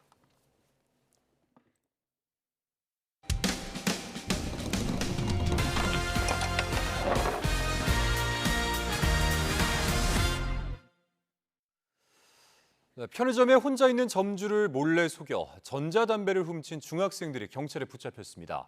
이 범행이 처음이 아니었는데 수상함을 느꼈던 점주가 CCTV를 돌려본 끝에 꼬리가 밟혔습니다. 어떻게 된 일인지 제보는 Y 김근우 기자가 취재했습니다. 편의점 야외 테이블에 교복을 입은 중학생 2명이 앉아 있습니다. 주위를 두리번거리더니 먹던 컵라면 그릇을 집어 바닥에 쏟아버립니다. 곧장 가게로 들어와서는 장난치다 음식을 쏟았다며 점주와 함께 밖으로 나갑니다. 그 순간 소리 없이 뒤돌아서는 한 명. 몰래 계산대에 가더니 전자담배 2개를 훔쳐 달아납니다. 이상한 느낌을 받은 점주는 CCTV를 확인한 뒤 경찰에 신고했습니다. 그런데 확인해보니 이들의 범행은 이번이 처음이 아니었습니다. CCTV에는 이들이 바로 전날에도 같은 수법으로 물건을 훔치는 모습이 고스란히 포착됐습니다. 이틀 연속으로 동일한 수법으로 그렇게 라면을 쏟았다라고 하는 점에서 좀 이상한 점을 느꼈었습니다. 제가 느낌이 이상해서 CCTV를 바로 돌려보니까 그런 절도 행위가 있었어요. A씨는 사라진 물건보다 뜨거운 국물에 학생들이 다칠까 걱정한 마음이 더 아깝습니다. 피해 금액은 많지 않지만 유사 범행을 우려해 경찰에 신고했습니다. 2번이나 감쪽같이 속은 만큼 다른 편의점도 표적이 될 수 있다고 생각한 겁니다. 다칠까 염려되어서 순수한 마음에 저는 치우러 나갔었는데 학생들이 그렇게 절도 범죄를 저지를 거라고는 저는 전혀 생각지도 못했습니다. 거기에 대한 조금 배신감이라고 할까요? 경찰이 잡고 보니 이들은 만 14세로 촉법 소년 기준을 갓 벗어난 중학생이었습니다. 경찰은 이들 중학생을 절도 혐의로 입건해 수사할 계획입니다. YTN 김근우입니다. 서울에 있는 고층 아파트에서 초등학생이 던진 돌에 맞은 70대가 사망해 경찰이 수사에 나섰습니다.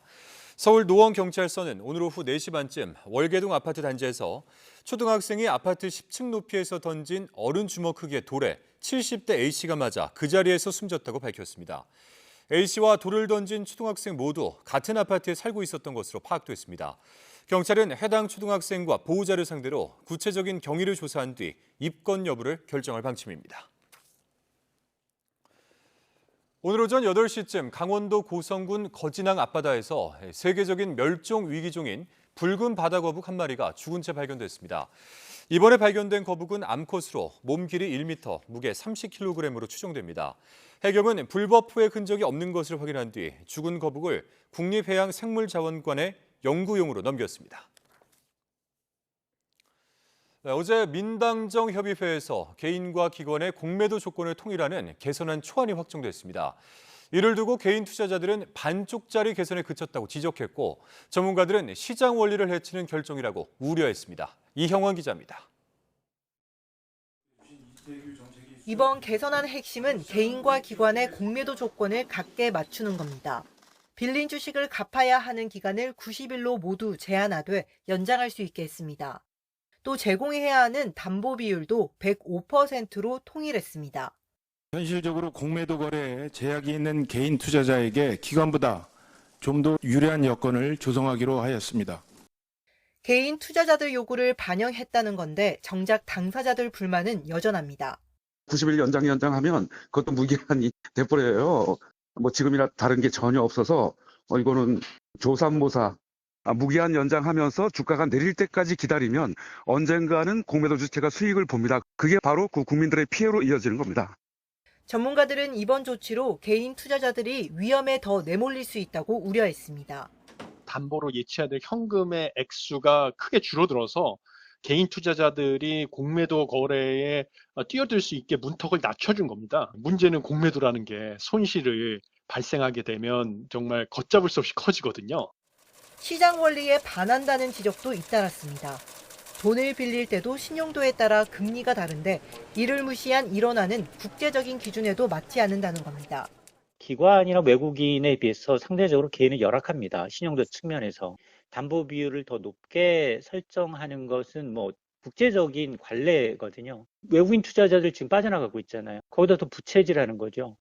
무차입 공매도 방지를 위해 실시간 차단 시스템 도입도 검토하기로 했는데 3년 전 이미 불가능하다고 결론 낸 사안입니다. 이에 공매도 재개에 사실상 불가능한 조건을 걸어 투자 불확실성만 키우고 있다는 비판을 피하기 힘들어 보입니다. YTN 이영훈입니다. 네, 높은 금리에 매수 심리가 위축되면서 아파트 매매가 상승세는 주춤해졌지만 이 전셋값은 여전히 상승세를 이어가고 있습니다. 올해 하반기 역전세난이 본격화될 것이라는 전망이 나왔지만 오히려 이 계약을 연장하는 비중이 늘었습니다. 윤혜리 기자의 보도입니다. 올해 3월 입주를 시작한 서울 강남구에 있는 아파트 단지입니다. 전용 면적 84제곱미터 전세가 최근 14억 원에 거래됐습니다. 올해 초만 해도 9억 원대였는데 불과 10개월 만에 5억 원가량 뛰어 최고가를 경신한 겁니다. 전세가 33평은 한 14억 정도 나와요. 전반적으로 추세가 그렇고 우리 사단지 같은 경우는 특히 매물이 없어요. 입주가 거의 다 이제 마무리가 되다 보니까 인근의 6천여 세대가 입주를 앞둬 전셋값이 앞으로 더 떨어질 거라 예상됐지만 지금은 매물을 찾기도 어려울 정도입니다. 이처럼 서울 아파트 전셋값은 지난 5월 말 상승 전환한 이후 6개월째 상승세입니다. 올해 하반기 전셋값이 크게 떨어져 집주인이 세입자에게 보증금을 돌려주기 어려워질 것이라는 역전세난 우려가 제기됐지만 시장 분위기가 달라진 겁니다. 높은 금리 탓에 위축된 매수 심리가 전세 수요로 바뀌면서 늘어난 게 이유로 꼽힙니다. 집을 재계약할 때 보증금을 5% 이내에서만 올릴 수 있는 계약갱신 청구권 사용 비중은 상반기보다 오히려 늘었습니다. 실수요 위주 시장인 전세는 수요가 유지되면서 가격이 강세를 보이고 있는데요. 집값 상승 피로감과 역전세 완화로 전세 시장에 머무는 수요가 늘었고 전월세 전환율 상승으로 월세 부담이 커지면서 전세 회귀 움직임도 보이고 있습니다. 전문가들은 서울을 중심으로 내년부터 입주 물량이 줄어드는 지역은 한동안 전셋값 상승세가 이어질 것으로 전망했습니다. YTN 윤혜리입니다. 서울과 수도권 아파트값 상승세가 한풀 꺾이고 당분간 조정세에 들어갈 거란 분석이 제기됐습니다. 서울 부동산 정보광장 자료를 보면 오늘 기준 서울 아파트 매매 거래 신고는 모두 2,144건으로 집계됐습니다.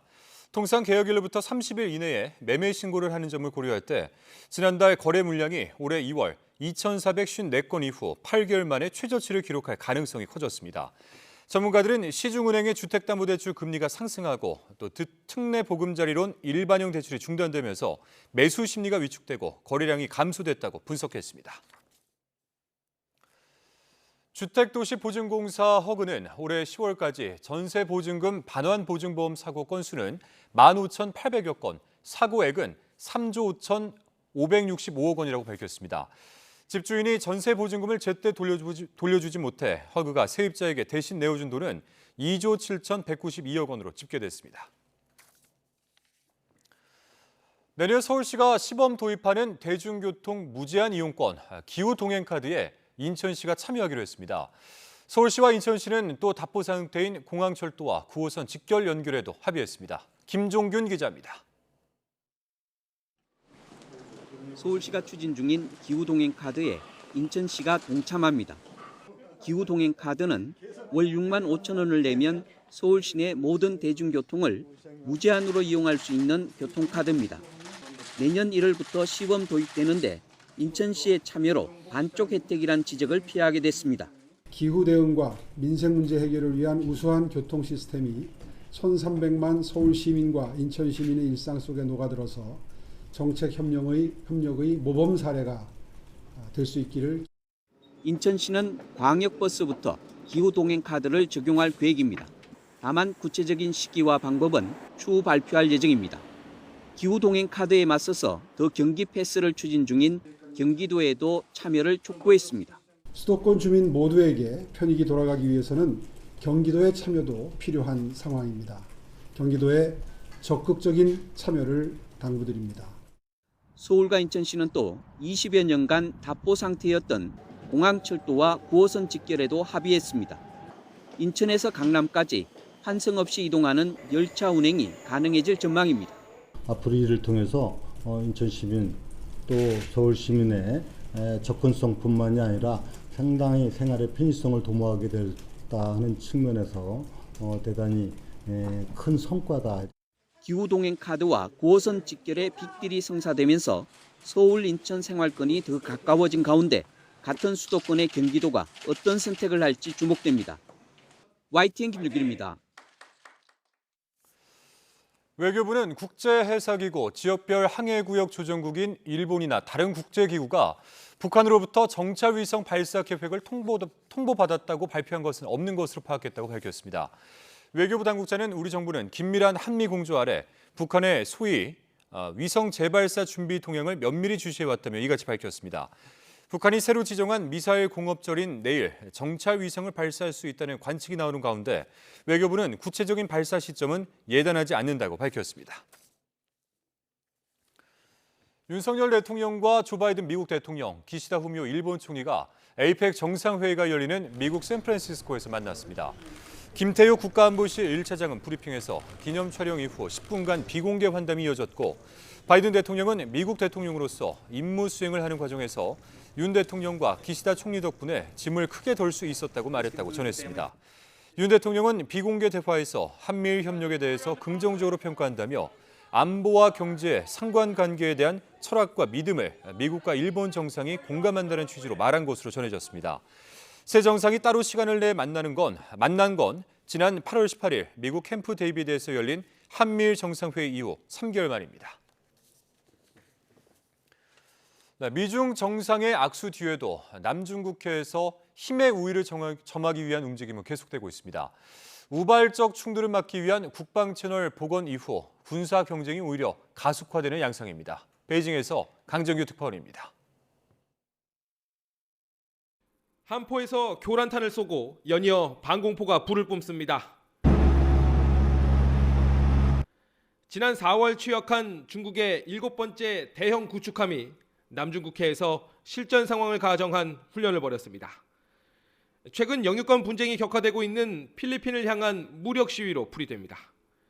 중국과 동남아 5개국의 연합훈련도 마찬가지입니다. 미국, 일본, 필리핀의 군사 공조 강화에 대항한 세대결 성격이 짙습니다. 中方参演兵力以南部战区为主抽组，其他各方派出部分陆战分队、水面舰艇参演。 미국도 아세안 확대 국방장관 회의에서 항행의 자유를 강조하며 중국 견제 대오를 다졌습니다. 특히 필리핀과는 군사정보 보호 협정을 맺기로 하고 10년짜리 안보 지원 계획도 논의했습니다. 에이펙 정상회의에선 필리핀의 원자력 발전소 건설을 위한 핵 협정도 체결됐습니다. 应该严格遵守核不扩散的国际义务，保障核安全与核安保。 타이완의 무기 공급을 멈추라는 시진핑 주석의 요구를 바이든 대통령이 면전에서 거절한 사실도 추가로 전해졌습니다. 미중 정상이 우발적 충돌을 막기 위한 국방 소통 채널 복원을 합의하자 남중국해 일대 군사 경쟁은 오히려 가속 페달을 밟는 모양새입니다. 베이징에서 YTN 강정규입니다. 29년 만에 프로야구 한국 시리즈에서 우승한 LG 트윈스 선수단이 통합 우승 기념 행사를 열고 우승을 자축했습니다. 구단주인 구광모 LG그룹 회장과 선수단 등 160여 명이 참석한 행사에서 참석자들은 고 구본무 선대 회장이 1995년에 직접 마련했다는 오키나와산 아와모리 소주로 축배를 들었습니다. 한국 시리즈 MVP 오지환은 선대 회장이 남긴 롤렉스 시계를 전달받은 뒤 LG그룹의 기증 의사를 재차 확인했습니다. 인플루엔자, 독감 유행이 계속되면서 환자 수가 지난해 같은 시기에 3배 수준으로 급증했습니다.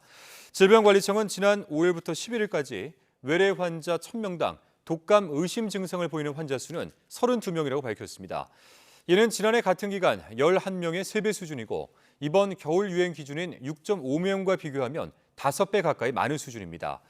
특히 7살에서 12살 환자는 71명, 13살에서 18살 환자는 77명으로 학생들 사이에서 독감이 기승을 부리고 있는 것으로 나타났습니다. 밤사이 기온이 크게 떨어지면서 주말인 내일은 올가을 가장 추운 날씨가 찾아오겠습니다.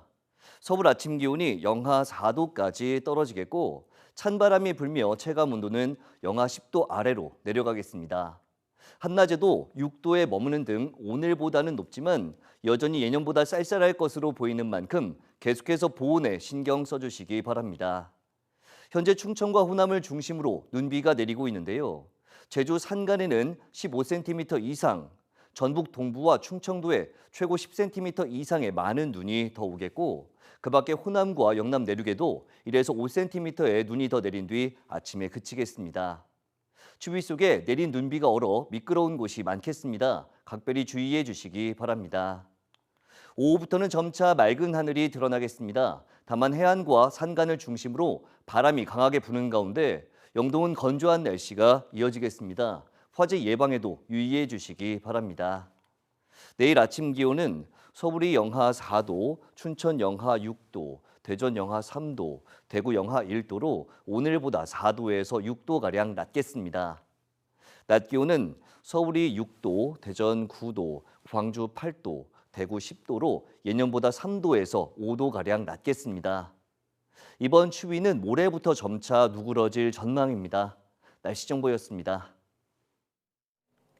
금요일 뉴스나이트 마치겠습니다. 함께해 주신 여러분 고맙습니다.